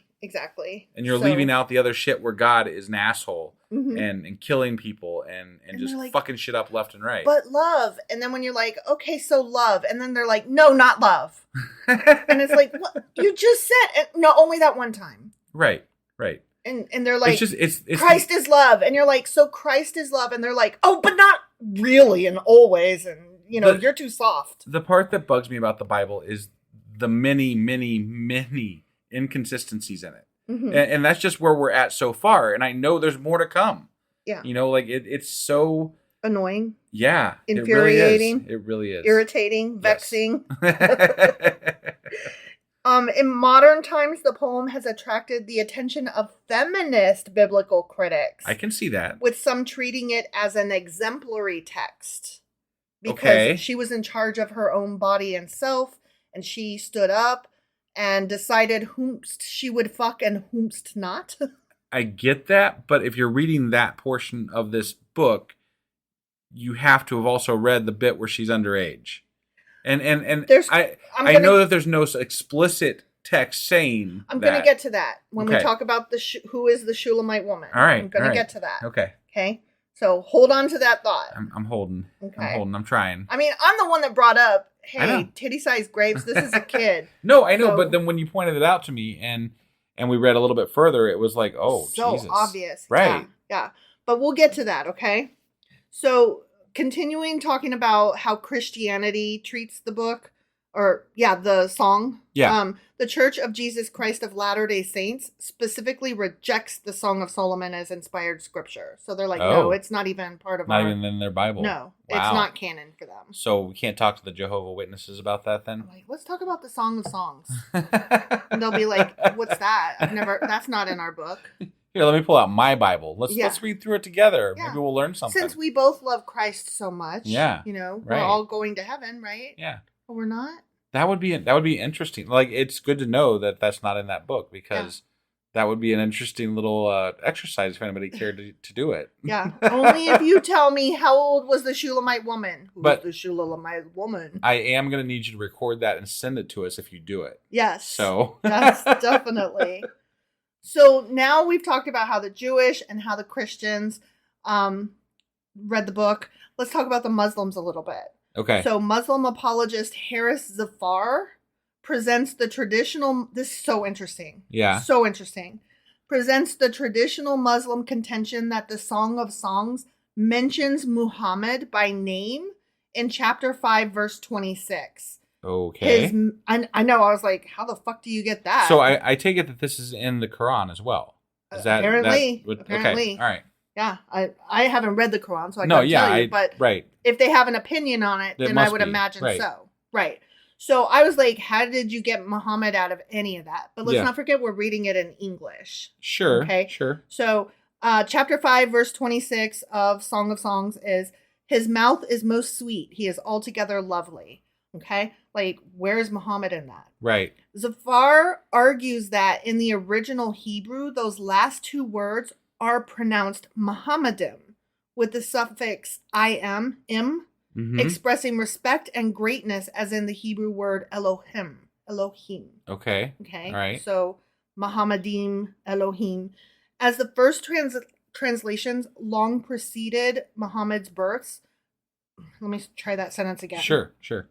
As the first translations of this book long preceded Muhammad's birth, translators, he suggests, not knowing any better, adopted the more mundane reading that Jews and Christians still use today. So Zafar also supports the view that the Song of Songs is not a love poem narrated by a man about a woman, but is instead a poem narrated by God about the people of Israel. So very similar to the Jewish tradition, except that he believes that the name of God via Muhammad is mentioned in this Bible. Got it. So it's also in this story. Prophetic then. Yes. Yeah. Yes. Okay. So I thought that was super interesting. Yeah. That is very similar to the Jewish interpretation, except for. Okay. And actually, he raises a valid point. I can't argue it because I don't know enough. Right. Yeah. I mean, we're not going... I mean, it's hard enough to keep up with what we're trying to learn about the Bible and everything, in let alone English. Dive into all the stuff on the Quran. Interpretation of language. Right. Yeah. So to me, that is a valid point. May or may not be true, but worthy of consideration. Sure. You know? Yeah. So others see this book primarily as a drama dealing with three characters. There's Solomon, there's a simple country shepherd, and there's the young maiden. Okay. All right. And I didn't really understand that there were 3 people. I didn't either. Like, I didn't take that. I thought that the country shepherd and Solomon were like the same person. Yeah, that's kind of how I thought. But there are interpretations where, no, there's 2 different guys. Oh. Yeah. And so we're going to talk about that in a minute. Okay. And that story is the one that makes So is this like a love triangle or something? Yes, actually. And it makes a lot of sense when we get into this more. Okay. All right. Okay? Yeah. When we talk about who the fuck is the Shulamite woman. Sure. Okay. Yeah. So the idea is that Solomon one day traveled through his kingdom in this version of the story. Yeah. And he saw the young maiden and was captivated by her beauty. Though she was betrothed to the simple shepherd, Solomon brought her back to his palace and tried to win her affection with all lavish gifts and loving words. Oh. Though her resolve wavered, just before she gave in to Solomon's attention and affection, she fled his palace and went back to her simple shepherd, her true love. Oh, this That makes a lot more sense, actually. Doesn't it? Yeah. Because, okay, let's talk about this. First of all, she refers to herself early on. She's like, I'm black, but still lovely, right? Right. Now, what that means is that she was out working in the fields. And the reason that she was out working in the fields, the vineyards, Right. her brothers had placed her there in order to keep her working, keep her busy. You know, their job was to oversee her and make sure that she was kept chaste. Right. So not only did they keep her busy, but they quote unquote made her less attractive. Sure. Okay. So it was like all a ploy, right? Yeah. So she's out there working in the fields and she's betrothed to this farm boy. Yep. Farm boy, fetch me that picture. And she's fine with that because they love each other. Right. Okay. And then Solomon and his dudes camp nearby. Okay. And either Solomon wandered by and saw her in the fields, or his guys were like, dude, there's this hot babe over there. You got to come see this chick. Right. So either way, he sees her, and even though she's quote unquote ugly or whatever, just from working in the sun, Sure. which that's just like your opinion, man. Again, Yeah. you Right. know? Right. He's quite smitten with her. Right. Okay. So he takes her away. Now, think about when she tries to run away and she's beaten up by the guards. Oh yeah. Right? Yeah. They've been told to keep her in the palace. Right. Right? Okay. And then remember when she says, you could give me all the gold and it still means nothing? Oh Right? my God. Right? Like, I'm getting chills because I'm like, this story makes so much more sense with this interpretation. Yeah. And then he is talking about jealousy. Yeah. He's jealous because he can't do anything to win this girl's love. And there are parts of it that when she's thinking about sex and stuff, those are dream sequences. Okay. Which, if we are looking at this as a performance performed on stage, that would make sense. Sure. Because then she awakens from wow, the this dream. puts a whole new light on it. Right? Yeah. It actually makes it a story that's interesting instead of just weird and lewd. Right. Yeah. So, okay. So at the end, she goes back to her true love and they're allowed to be betrothed. Okay. Yeah. And he's like, Solomon is just like looking on this going, man, oh man. Like, this is, I lost what could have been the love of my life and blah, blah, blah. Right. So there's that. Okay. Yeah. So let's talk about the Shulamite woman now. Sure. Right? You're like, I see you just staring off into space. Well, I'm like, trying to think back on everything we read. It's almost like I want to reread it now. I mean, I don't. I but don't. I mean, I don't, but I kind of do. I know. Like, wait, this makes me understand things so much better. Right. Maybe, kind of. Yeah. Well, I mean, I definitely I might actually go back and re-listen to our episodes just because I'm like, what? Okay. Right? Okay. I need to hear how this works out because it's completely different from how I was taking it. Yeah, I had no idea that there was even the possibility that there were two dudes. Right. I mean, I definitely mixed them into one person. So. And most people do. Right. But this other theory has been put forth and it's supported by many. I like it. I like it too. Yeah. I like it too. And it fits in with the understanding that it was probably a performance. Sure. The whole thing. And that it wasn't really Solomon at all. That's actually really amazing. Right? I mean, in the context of the historical relevance of this book and this story. Yes, yes. Just as a piece of history, not as a biblical text. Right. Just the way anything that we found, like dinosaur bones, is like, Sure. so cool, man. Right. Yeah. So the maiden is most likely called the Shulamite because she came from an unidentified place called Shulam. Okay. Many scholars consider Shulamite to be synonymous with Shunammite, a person from Shunem, because that was another place that was mentioned in the Bible elsewhere. Got it. Shunem was a village in the territory of Issachar, north of Jezreel, and south of Mount Gilboa. Okay. If you got a map, and that means something to you. Yeah. So one theory on the identity of the Shulamite is that she is the daughter of Egypt's king. Now that doesn't track with me. Yeah, because she would not be out in the fields. Right. Yeah. Right.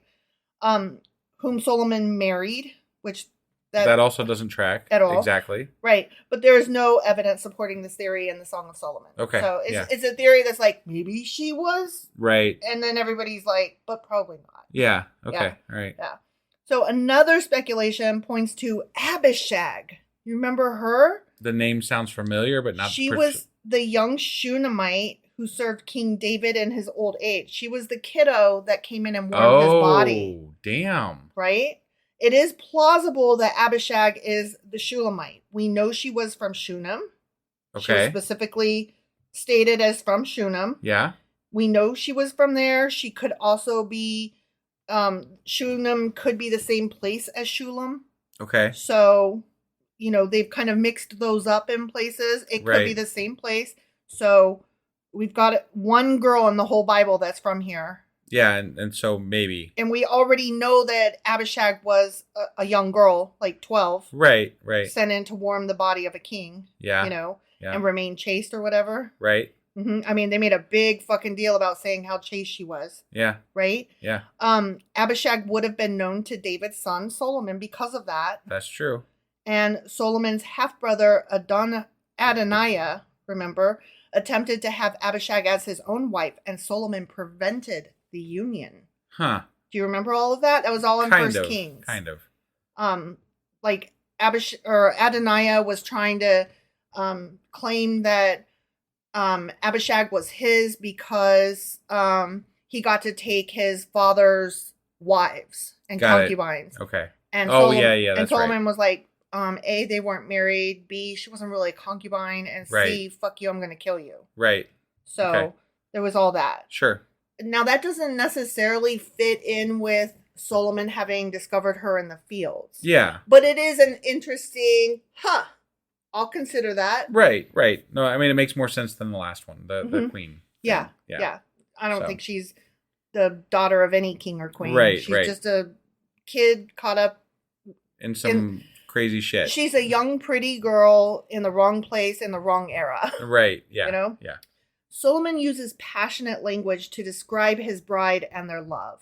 This is going back to the idea that Solomon married her, okay? Which I don't think happened. Right. Solomon clearly loved the Shulamite according to this person's interpretation. Sure. Okay? He admired her character as well as her beauty. The bride and groom were obviously and passionately in love, and there was mutual respect and friendship between them.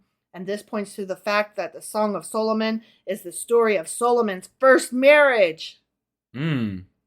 Before he sinned by adding many other wives. I mean, the love of his life. Technically, in the Old Testament, there's not a big, they never cover that you can't marry more than one woman. Yes, they did. Oh, did they? Yes, they did. I must have forgot about that. You did forget because you commented on it at the time. I thought they weren't supposed to have quote unquote too many wives. Oh, but too many. But but it wasn't specifically more than one. It was they too really many. wanted you to have only one, maybe two. Right. Okay, and it was mostly if you have more than one, it was supposed to be for progeny to pass on your land and belongings to make sure that everything stays in the family. But it seemed like an awful lot of people in the OT have multiple wives. Of course they did. It was very convenient for men.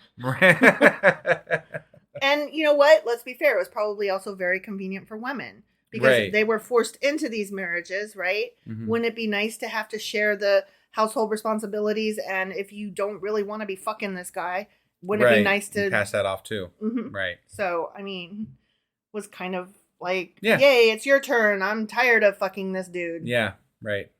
So, whoever she was Solomon's first and truest love, this person believes. And I'm like, yeah, I don't think so. Okay. So that... But I like the one story about the three. Like the you know, the person she was betrothed to, and then and King Solomon, and then her.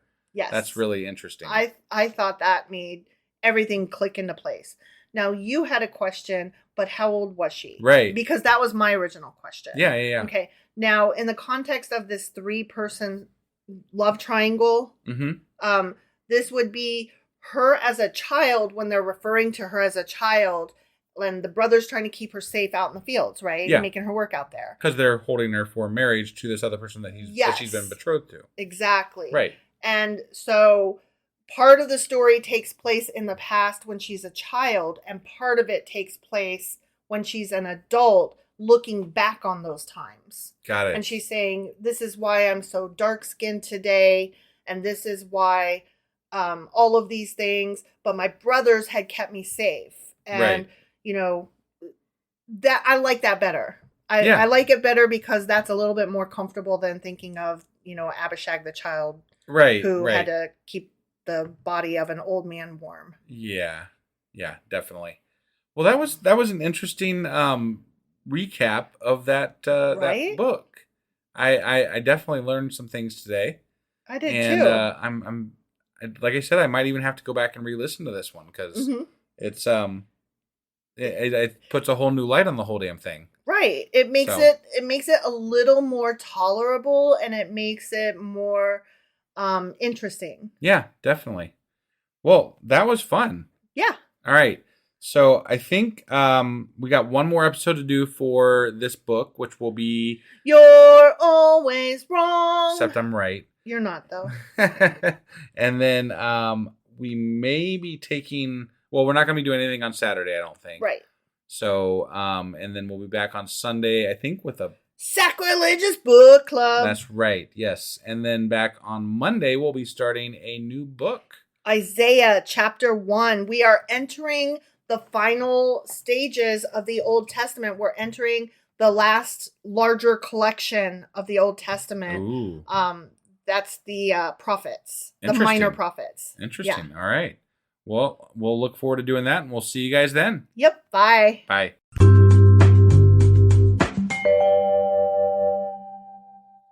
Husband. Wife. Do you know what today is? Well, we just finished our wrap-up, which means that we might be on the very last episode that we're going to be doing for the Song of Solomon. Okay, and what episode is that? I don't know. What episode is that? Well, you would say it's Contradictions. I would. I would say it's Contradictions. I would say You're Always Wrong. Yeah, except for today's going to be slightly different with our format because there weren't a lot of direct contradictions. The whole book itself is a contradiction. It is. So we have it's going to be a little bit different today. But you're still always wrong. Well, that's debatable. Speaking of always being wrong, though, I do have a correction to throw out from our last episode, which was the wrap-up. Mm-hmm. And at some point in that episode, you had mentioned the Church of Latter-day Saints. Mm-hmm. And I said Jehovah Witnesses after you said that, and I was completely fucking wrong. You were. It is not Jehovah Witnesses. It is Mormon. Yeah. And I apologize for that. I don't know where my brain was. I know the difference. I just fucked up. So, and once you say it, I already fucked it up. I was doing the notes on it, and I was like, wait, aren't those the Mormons? Yeah. Yeah, so I screwed that up. Sorry, guys. Oopsie. That being said, are you ready to go ahead and get into this Contradictions episode? Sure am. All right, let's do it. Okie dokie.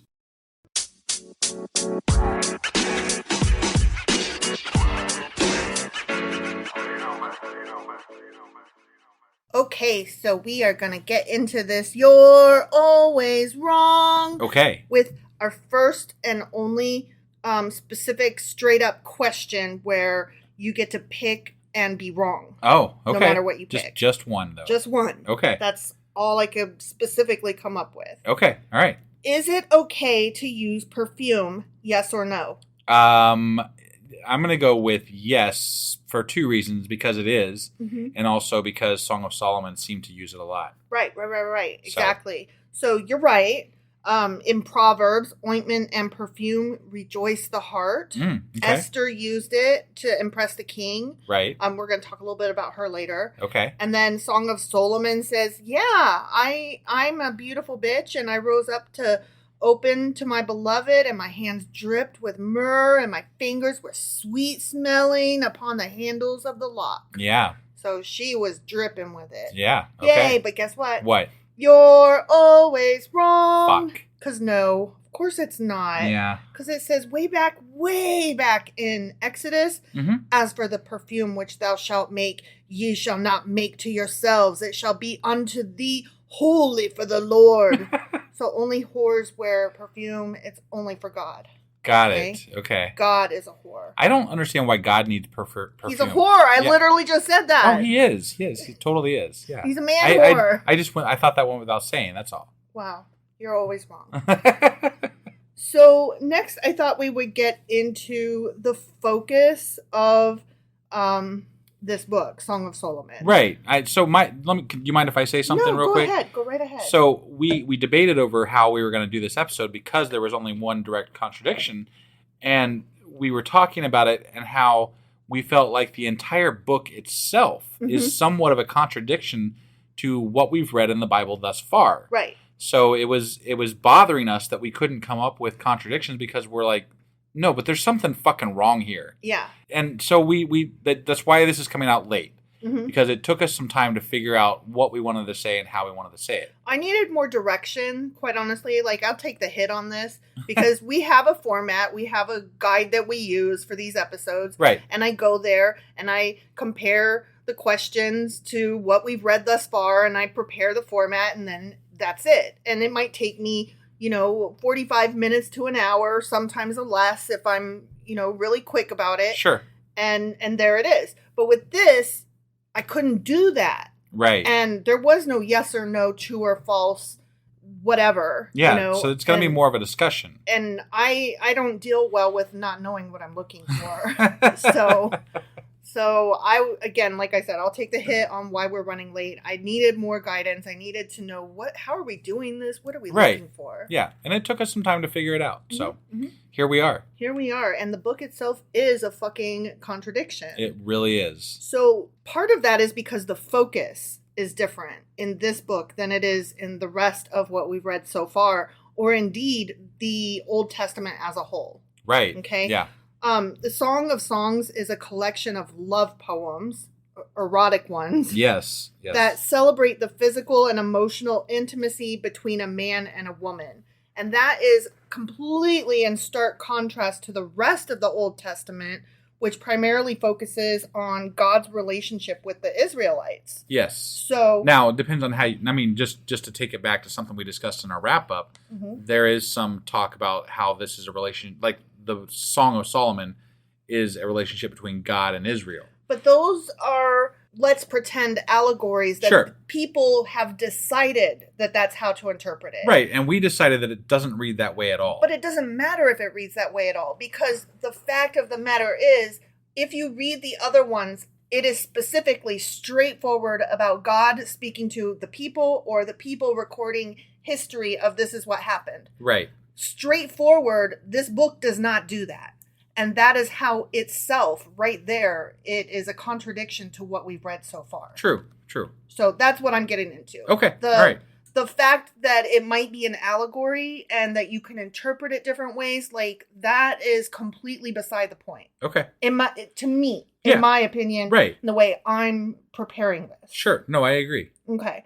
One might say with the other ones, you didn't have to do that. Right. So yeah, that in itself, how you read that puts it separate right there by itself. Exactly. The Song of Songs does not contain any explicit references to God or to religious or moral teachings. Right. Like, it has nothing to do with that. Right. And of course, this is in contrast to the rest of the Old Testament, which is full of laws, commandments, stories, history. These are all designed to teach people how to live a righteous life. I would say even at some points they inserted God into places where it didn't feel comfortable or it didn't feel right. Like they made sure it was in there. Editors came back along later and did that. And you could tell based on the style of the writing, and it was pointed out when we looked it up later. Yeah. That they made sure to put some God in there. Right, but this one specifically has none of that. None of that. And the Song of Songs is simply a celebration of human love. Right. Like, if you're just reading it straightforward and not trying to guess that it's an allegory. Yeah, okay? Right. It's simply a celebration of human love, and it does not attempt to impose any religious or moralistic agenda on the reader. It's not a historical reference. As a matter of fact, we learned that it probably was opera performance. Yeah. Like, basically a screenplay. Yeah. You know? Right. So that, again, sets it apart. Yeah, the absence of God is definitely a notable thing from this book. The absence of God is the point of it. Everything about this book is just like, what are you doing in this? Why are you here? The Song of Songs is one of the few books in the Bible that celebrates the female body. Yes. And that was weird to read. It really very weird. Not that it bothers us on a personal level, but it bothers us as context for the rest of the Bible that we've read thus far. And it does not fit. Like, this did not fit where it went. Like, this, it's just not, I guess my best word for it would be it's not acceptable in context to the rest of the Bible. Right. It's like Bible, pick a lane. Right. Yeah. You know, kind of like one might tell Lauren Boebert, are you Family Matters or are you a hoe? Pick a lane.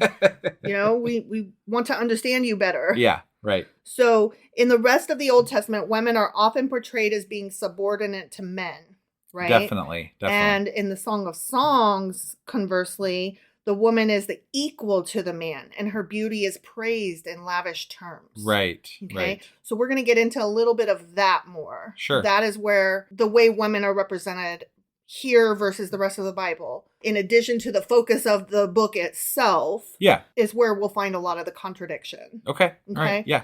So let's start off with sexual violence against women. Okay. And before I do that, actually, I want to say I referenced this excellent article from the Jewish Women's Archive that I will link because it was so interesting. It talked so much about how women are represented in the Old Testament. And I really feel like it's a great supplemental read to this discussion. Sure. And I plan to utilize the Jewish Women's Archive more in the future going forward because it's just a great trove of information. Okay, yeah. So I just wanted to put that out there that's where I got a lot of my information. Got it. Okay. So let's talk about early on when Dinah was raped by Shechem. Yes. Do you remember that? I do. And that was the prince of the city with the same name, and that was way back in Genesis. Yeah. And Dinah's brother took that assault as a matter of family honor. Like, right. They were upset that she got raped, but it was more about them and their feelings. Yeah. Than about their sister. Sure. You know? Wasn't this the one where they circumcised the other clan and then killed them all? Yes. Okay. Yes. They took that opportunity to massacre all the inhabitants of the town.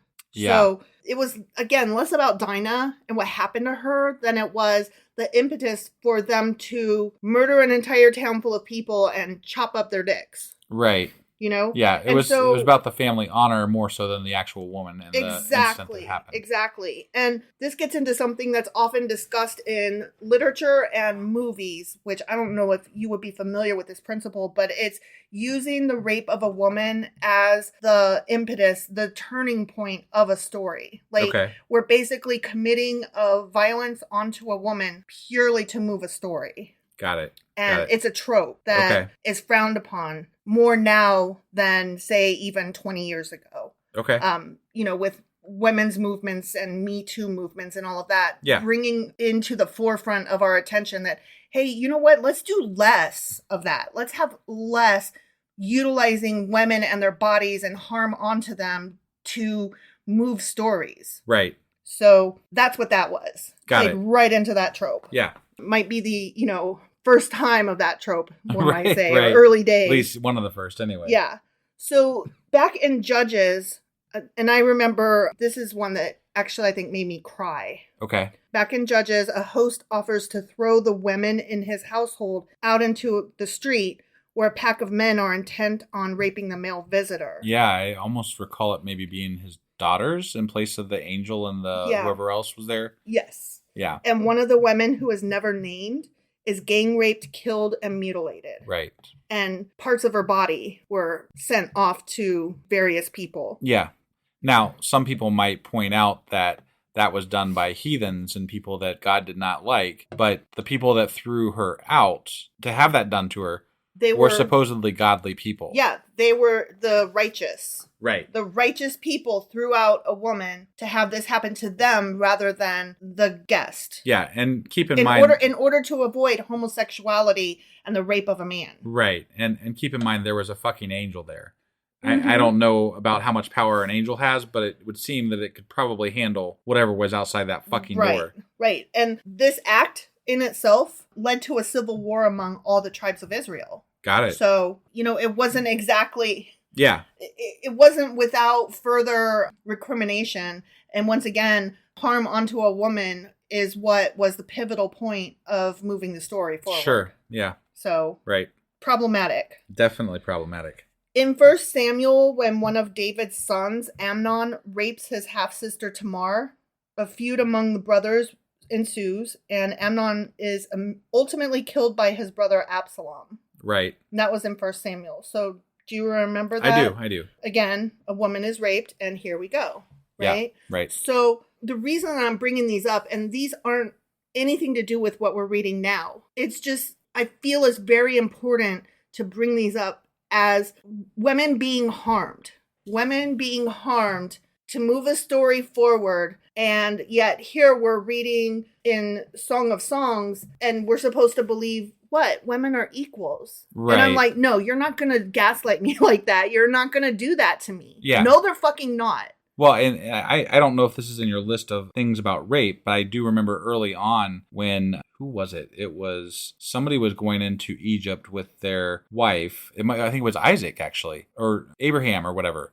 Abraham was going into Egypt with his wife, Sarah, I think. And they acted like she was his sister so that he wouldn't get in trouble and maybe killed. Because she was so beautiful and they knew that the Pharaoh would want her. Right. So they basically offered her up as a possible rape victim so that the male wouldn't be killed. Yeah. Yeah. So, I mean, I think what we're getting at here at some level is that women weren't really respected. They were belongings. Yeah. That people would definitely stand up for, but only insofar as it hurt their own image. Right. So right. Their own image or their own body or their own honor. Right. And it definitely was not an equal footing, and it was not a respectful behavior towards women in many of these instances. Exactly. There's also a lot of points in the Bible where, and I'm having trouble recalling what they are off the top of my head, but I remember that there was somebody that had a servant that got put in the place of having his babies because the wife couldn't have babies. It might even be similar. It was Sarah and Hagar. Yeah, okay, right. Okay, I'm sorry. Yeah.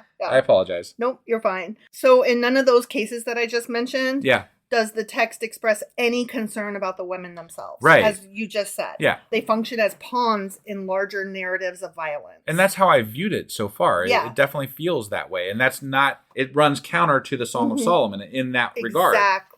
Exactly. So for people to try to tell me, oh, Song of Solomon presents them as equals, I'm like, but that's a lie though. It might present it that way, but they're lying and you're lying if you want me to believe that that's what those people thought back then. Right. I've read too much to the contrary in your own goddamn book. Yeah.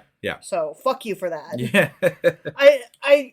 I should be happy with Song of Solomon's, but instead it has really pissed me off because it feels like such a lie. And it feels like it's trying to trick me and say something that the Bible isn't saying. Yeah. So I'm really offended over it. So now I want to move on to women as property. Yeah. Which you had talked about a little bit. Right. With in the case of Sarah and Hagar. Right. That was back in Genesis again. Sarah brutalizes Hagar so severely that Hagar escapes while pregnant into the wilderness where her chances of survival are super slim. Yeah. Like, she's definitely going to die. Right. When she returns to Sarah, she must submit herself to further oppression.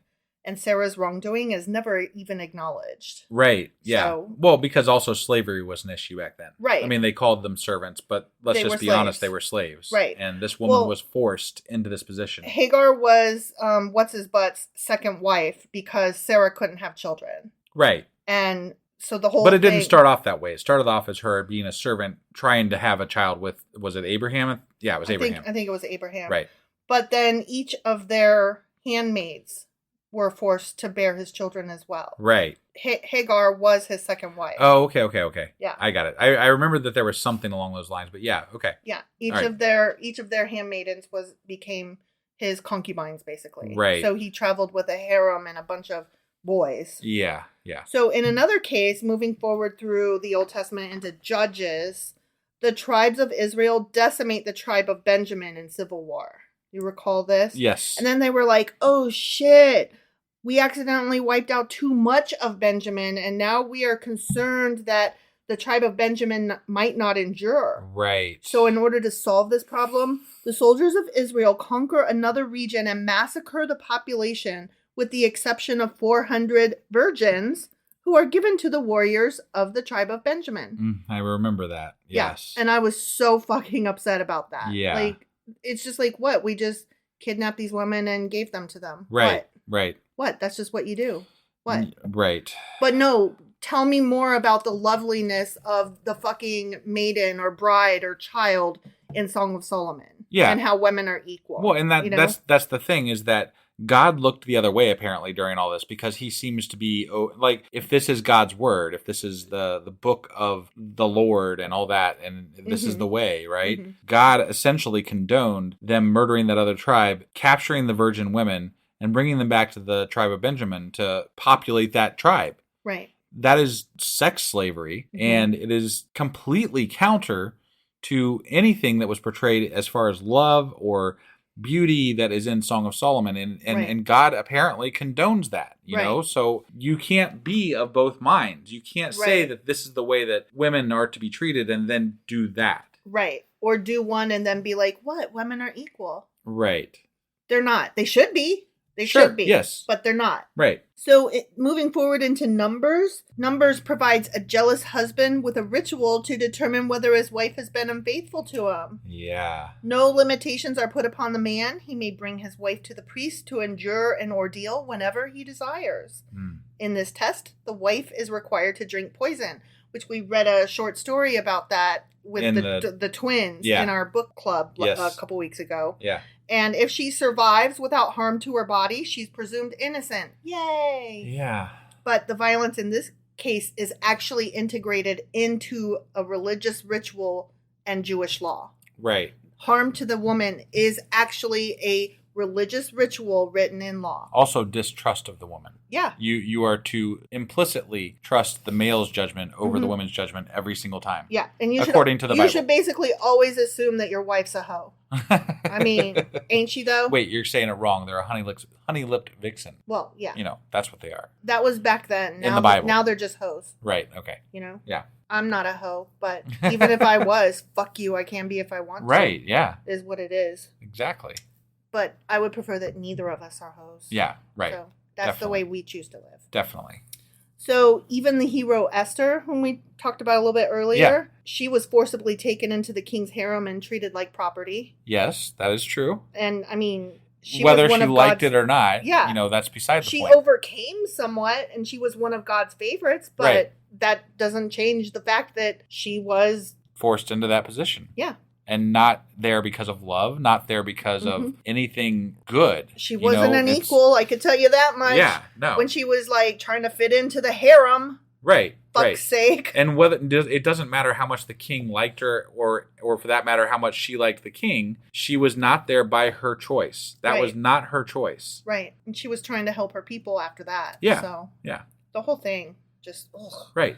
So violence was acceptable in all these cases because women are treated as property. Right. Okay. Yep. So let's talk a little bit more about women in biblical law, which we got into just a little bit. Yeah. So in Exodus, there's a death penalty that's only for female sorcerers, not men, even though both men and women practice sorcery and other forms of divination. Interesting. Mhm. Okay. Mhm. All right. So, So definitely not equal Right. and not treated the same. right. Okay. Right. And that, again, was in law. Right. You know? Right. In Deuteronomy, if a man rapes a married woman within a town, the woman is put to death alongside the perpetrator of the crime. She is spared only if the rape occurs out in the countryside where she cannot call out for help. I remember being upset about that. Right. And I remember saying, okay, girls, so if you are raped outside of town, the lesson here is to kill the dude that raped you and bring the body into town and say, what?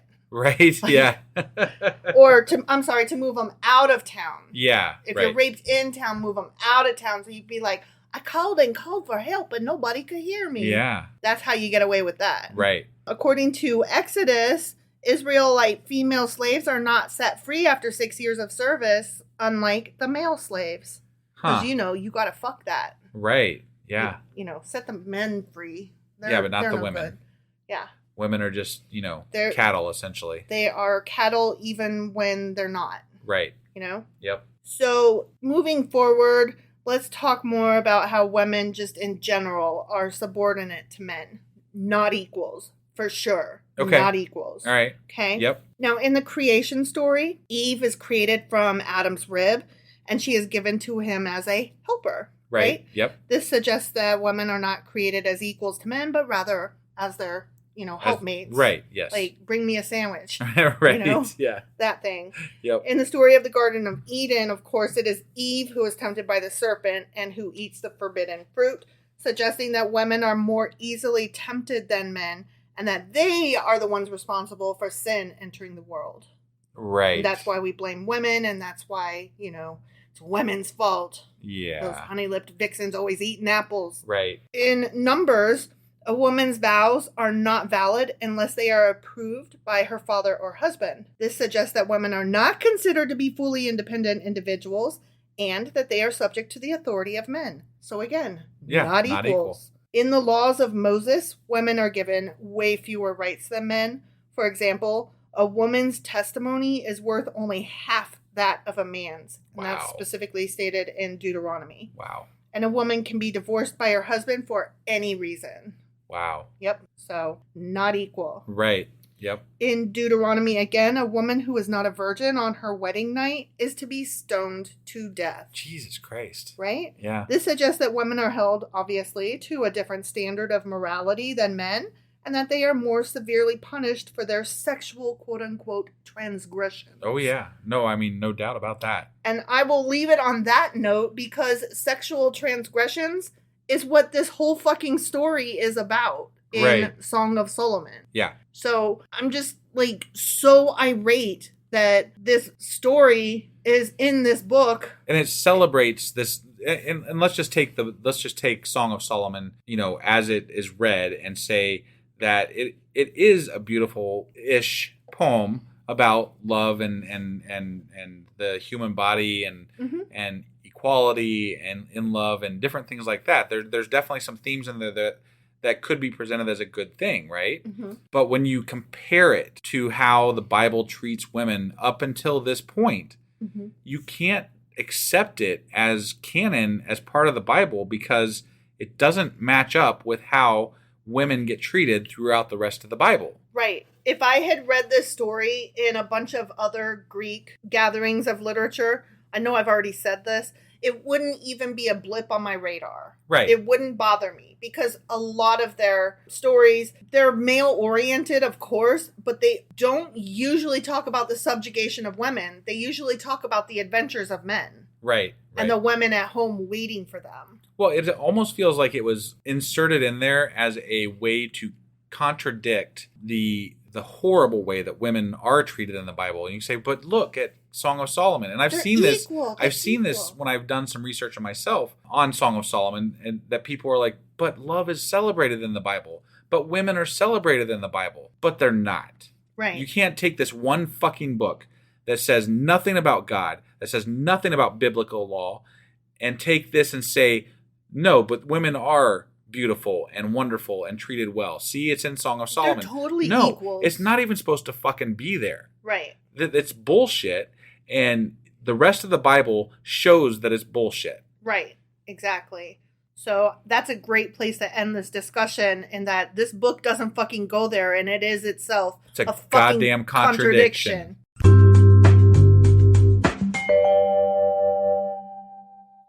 Husband, Wife. do you know what today is? Well, it's Sunday, so we're either doing... No, we're not doing that. So that means we're doing...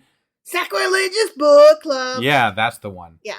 All right. So what do we have in store for us today? Well, we are still forever in the middle of a treasury of Jewish folklore, stories, traditions, legends, humor, wisdom, and folk songs of the Jewish people, edited by Nathan Ozubel. Okay. And part 1 was Jewish Salt. Part 2 was Heroes. We are in the middle of part 3, the human comedy. And chapter 1 was droll characters, in which we learned about schnorrs and beggars and wags and wits and fools and simpletons and schlemels and schlemazzles and ignoramuses and pretenders. Right. And now we are in chapter 2, where we're going to learn about rogues and sinners and tricksters and rogues and oh no, that was last week. Oh, That was so that's last not, one. yeah, that's We're not what still we're doing. in chapter 2, but we learned about rogues and sinners and tricksters and rogues. Okay, got it. We're still in chapter 2, but today we're going to do liars and braggarts and misers and stingy men and sinners. Okay, let's go do it. Oh my. Okie dokie.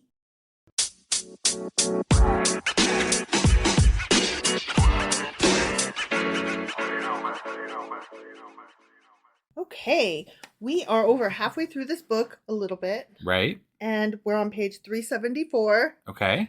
We're going to learn about liars and braggarts. All right. Okay. Yeah. So I'm going to read this brief little intro. Okay. In rabbinical lore, there were 4 classes of evildoers who would be denied the joys of the world to come. Okay. Okay. Yep. So you can't do these things or you're not getting in. Got it. Okay. Yeah. They were the hypocrites, talebearers, scoffers, and liars. Wow, Trump is definitely not going to fucking heaven. But you know what's not on that list and should be? What's that? Rapists, pedophiles, kitten killers. Well, yeah, definitely. But why isn't that listed in evildoers? I don't know. I mean, I'd need more context, honestly. Right. So. They were, However, the Jewish folk attitude toward liars, as reflected in its tales and sayings, was a great deal more tolerant. The liar, who is deceitful because of corrupt aims, is, of course, considered a rogue. So if you're like a mean liar, you're a rogue. And that's not good, and they don't like that. Right. Yet there are liars and also braggarts who are recognized as being quite harmless, who tell untruths or exaggerate, not out of malice and evil intention, but out of sheer perverseness and imaginativeness, or because of some childish compulsion. Okay. About such liars and braggarts, humorous Jewish lore makes merry. A liar should have good memory, it advises good-naturedly. That's fair. Yeah. There's liars and then there's liars! Right. Right? Right. Yeah.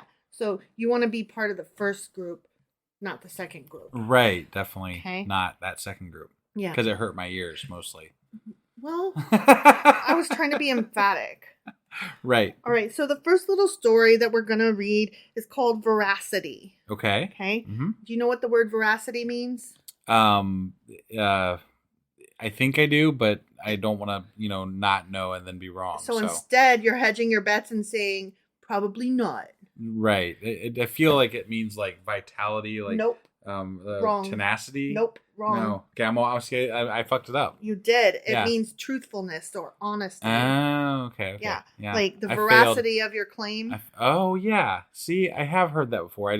You couldn't put it in context. If it was in context, I would have known what it was. Okay. But I would have needed it Just in context. out of the blue. Out of the Well, blue, the fact that we're talking about liars didn't put that in context. it should have, but it didn't. So veracity. Yeah. Truthfulness. Honesty. right. A poor Jewish farmer called on his more affluent neighbor to borrow his donkey. "I'm sorry, neighbor," said the well-to-do farmer, "but my donkey is over in the pasture now." At that very moment, the hee-haw of a donkey was heard coming from the stable. What a foolish excuse to give me, said the poor farmer angrily. Why, your donkey has just brayed in its stall. The well-to-do farmer became offended. Oh, whom would you rather believe, he asked with dignity, the braying donkey or me? And that, to me, sums up the entirety of the Republican Party. Right? Yeah. They're like lying straight to your face and saying, why would you call me a liar? Right. Yeah. Yeah. So next, we're going to read The Birds That Turn to Stone. And I made sure that I wrote myself a note that I want to read the note about this story. Okay. Yeah. So The Birds That Turn to Stone is from Legends of Palestine. And I wanted to make sure that I stated that because of what's happening right now in the Palestinian and Israeli conflict. And right. I thought it was important to say, let's read a Palestinian story right now. Okay. And I actually like this story. So You're sure it's a Palestinian story? it literally just said that. Well, but sometimes people refer to Israel as the lands of Palestine because it's in that area. So it's from the Palestine. Okay. I just making sure. Yes. King Solomon, the wisest of mankind, the wisest, understood the language of the birds in the air, the beasts in the forest, the fowl in the barnyard, and the fish in the sea. Okay. Remember? Yeah. That wasn't specifically in the Bible, but that's something that I referenced before in another story, that he's renowned for being able to speak the language of the animals as part of his great wisdom. Dr. Doolittle or something. Right. He's got a push me, pull you in his backyard. Sure. Do you know what that is? No, I don't. Oh my gosh, the push me, pull you. It's, I think it's like a horse or something, but it's got a head on both ends. Because it's a push me, pull you, you know? Okay. Like, it can go both ways. Got it. Yeah. It's fun. Dr. Right. Doolittle, push me, pull you. No? Yeah, no. Oh my God, that's the only thing I remember about him besides that he can speak to the animals. I don't think I ever watched the actual movies. I just know of Dr. Doolittle. I never watched the movies either. Oh, okay. Do you know that it's based on a book series for kids? Yes. Yeah, that's where I'm referencing it from. Got it. Okay. Okay. One day he sat at the entrance to his palace on the Temple Mount, delighting in the bright sky and clear daylight. Before him, two cooing birds caressed each other, twittering merrily. As the king looked up, he heard one bird say to his spouse, "Who is that man seated here?" And she answered, "This is the king whose name and fame fill the world." Then the bird answered in mocking pride, "And do they even call him mighty? How is his power sufficient for all these palaces and fortresses? Did I so desire, I could overthrow them in a second by fluttering one wing." What a dumb bird, right? Do you believe him? No. His spouse encouraged him, saying, "Do so and show your valor and power if you have the strength to carry out your words." And Solomon, listening to the conversation in astonishment, signed to the bird to approach and asked him the cause of his overweening pride. Yeah. Terrified, the trembling bird answered the august king, "Let my lord and king grant me forgiveness out of his loving kindness and goodness of heart. I am naught but a poor powerless bird who can do him no evil. All that I said was only to please my wife and raise myself in her esteem." That's a fair apology, I think. Like, at least he was like coming clean and was like, I suck, bro. Right. And Solomon laughed to himself and sent the bird back to his spouse. She, meanwhile, stood on the roof and could not contain herself, waiting for her mate to return and tell her why the king had sent for him. When he came back, she asked excitedly, "What did the king want?" And his chest swelling with pride, he answered, "The king heard my words and entreated me not to bring destruction upon his court and not to carry out my purpose." When Solomon heard this, he grew wroth with the brazen bird and changed them both into stone slabs. Wait, he was able to change people into stones or birds into stone slabs? Apparently. Wow. Yeah. To warn others to refrain from vain bragging and empty boasting, and to teach women folk not to incite their chosen ones in their vanity to undertake foolish and foolhardy deals. Can you believe that shit? That's hilarious. Right? I was like, okay, then. I just have to point out that there was nothing about Palestine in that story. I didn't say there was. Oh, okay. I just said it was a Palestinian story. I don't. Okay. It said so. No, it said it was from a book called Land of Palestine, which could mean Israel. Oh. And it doesn't have anything to do with Palestinians. Oh, well, I wanted to just that's what I was trying support to point the out. Palestinian people real bad. Yeah, so, I don't think that's what that was. Well, sorry. I just wanted to make sure that was clear. My heart's in the right place. Yeah. My brain is just dumb. All right, moving on. Page 378, The Orphan. Okay? Okay, yeah. This is real short. Got it. A rich man who was a miser was once asked to give a donation to buy matzos for the poor. He gave a trifling sum to the committee. Your son, who is a poor man, has given more generously than you, he was told ironically. How can you compare me to my son? He replied. He has a father who's a rich man. I have no father at all. This is so stupid, right? Right, yep. Okay, the miser. Same page, 378. The ailing miser needed the aid of a specialist, yet the fees appalled him. $25 for a first visit and $10 for subsequent visits. Yet it was life or death, and besides, he had an inspiration.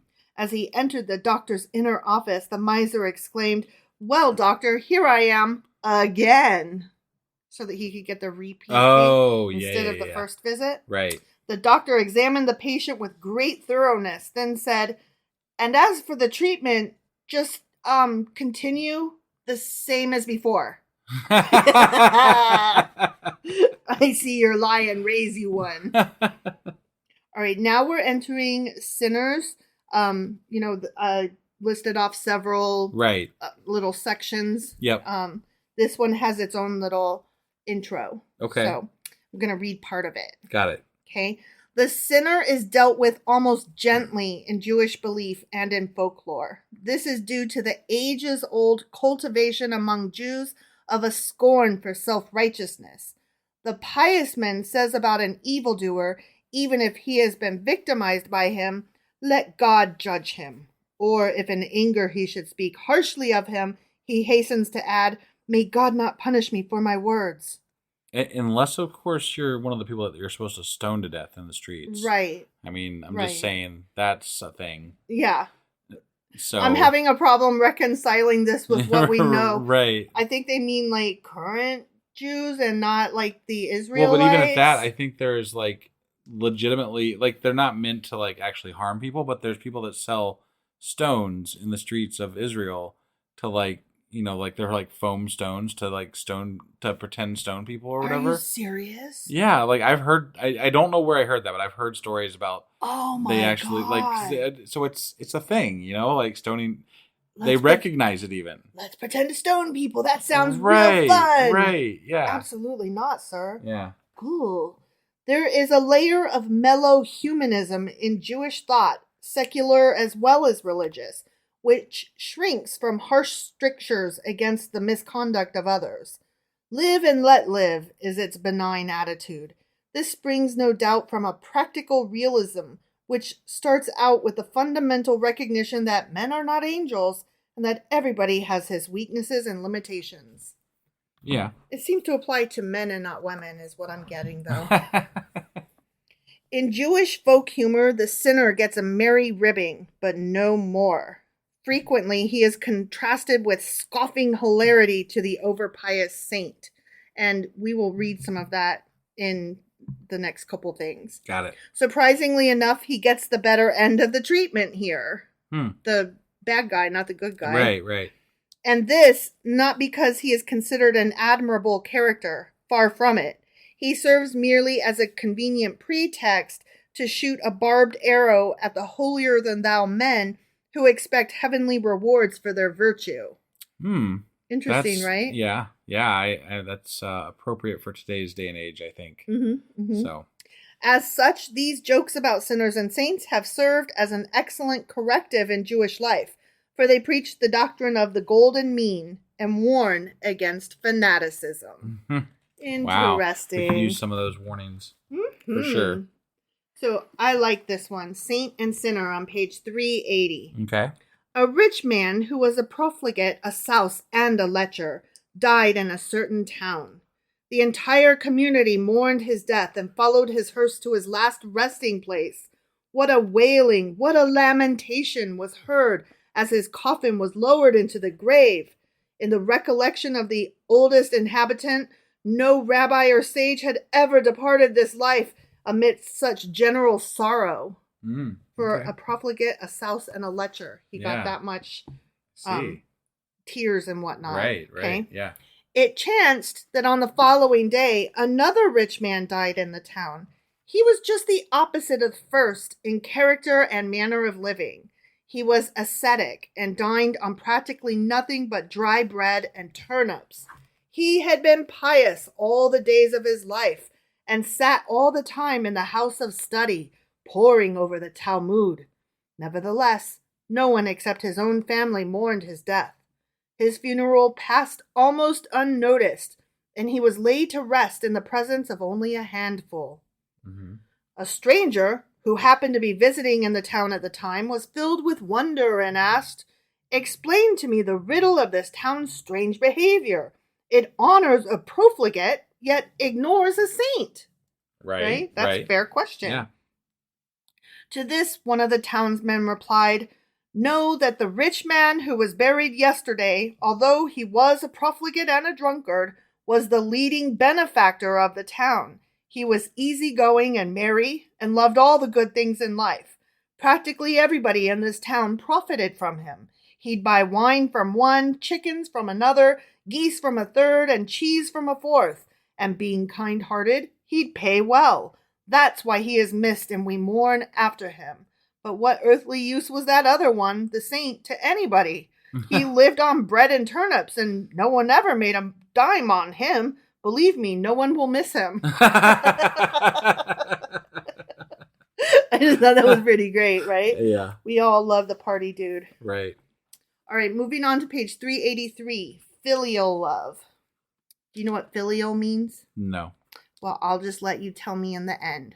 Okay. Okay. A rich man, having confidence in his son, gave him all his property in his lifetime.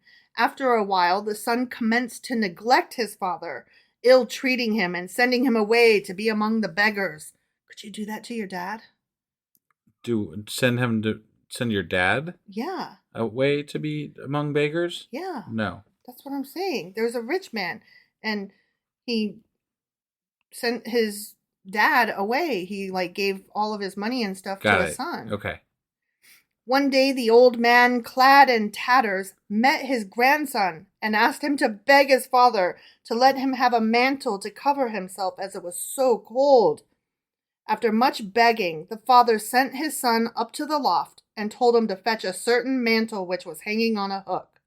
While on the loft, the boy took a knife and cut the mantle in half. Okay. The father, wondering what the boy was doing all that time, went to find out.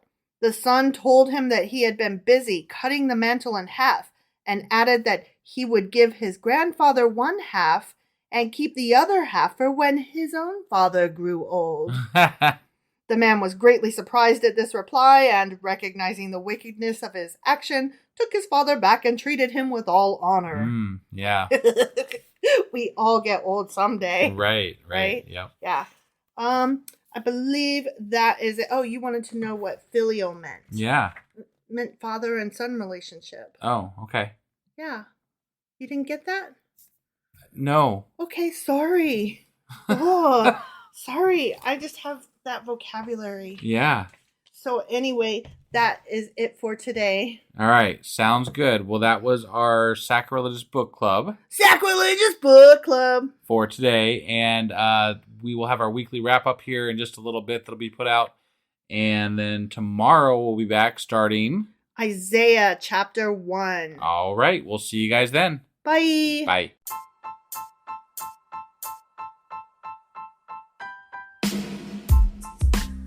Hey, wife. I guess that's the end? But husband, that's just sad. It doesn't have to be. We are on lots of social media platforms like Twitter. Our handle there is sacrilegious_D. For D's nuts. Oh my God. Stop doing that. Anyway, we're also on Facebook, Instagram, and Pinterest. There's a link to all of our social media sites at our website. Ooh, we have a website? Yeah, it's sacrilegiousdiscourse.com, where you can also find a link to our merch shop. We have a merch shop? Yep, we have podcast-themed clothing, mugs, notebooks, and more, as well as an atheist and science-themed products. Wow, our fans should really go check that out right now. Definitely. They can get in touch with us by sending an email to sacrilegiousdiscourse@gmail.com. But before they do that, we could really use some help. Oh yeah? With what? Well, it's not free running the podcast, and we need some financial support in order to get better equipment, which will free up time so we can concentrate on our podcast and our fans. Okay, so what should they do? Head over to patreon.com/sacrilegious discourse and sign up as a contributor on our podcast. Supporters there receive additional bi-weekly episodes that we record just for our Patreon members for as little as $2 a month. Also, we'd really appreciate it if you would like and subscribe on whatever platform you're using. And Apple Podcast reviews help us out tremendously. Like and subscribe. Leave an Apple review. Join us on Twitter. Support us on Patreon. That's a lot of instructions. Don't forget to say thanks. Thanks! Okay, bye.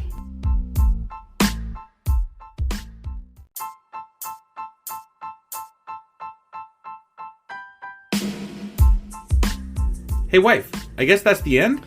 But husband, that's just sad. It doesn't have to be. We are on lots of social media platforms like Twitter. Our handle there is sacrilegious_D. For D's nuts. Oh my god. Stop doing that. Anyway, we're also on Facebook, Instagram, and Pinterest. There's a link to all of our social media sites at our website. Ooh, we have a website? Yeah, it's sacrilegiousdiscourse.com, where you can also find a link to our merch shop. We have a merch shop? Yep, we have podcast-themed clothing, mugs, notebooks, and more, as well as an atheist and science-themed products. Wow, our fans should really go check that out right now. Definitely. They can get in touch with us by sending an email to sacrilegiousdiscourse@gmail.com. But before they do that, we could really use some help. Oh yeah? With what? Well, it's not free running the podcast, and we need some financial support in order to get better equipment, which will free up time so we can concentrate on our podcast and our fans. Okay, so what should they do? Head over to patreon.com/sacrilegious discourse and sign up as a contributor on our podcast. Supporters there receive additional bi-weekly episodes that we record just for our Patreon members for as little as $2 a month. Also, we'd really appreciate it if you would like and subscribe on whatever platform you're using. And Apple Podcast reviews help us out tremendously. Like and subscribe. Leave an Apple review. Join us on Twitter. Support us on Patreon. That's a lot of instructions. Don't forget to say thanks. Thanks! Okay, bye.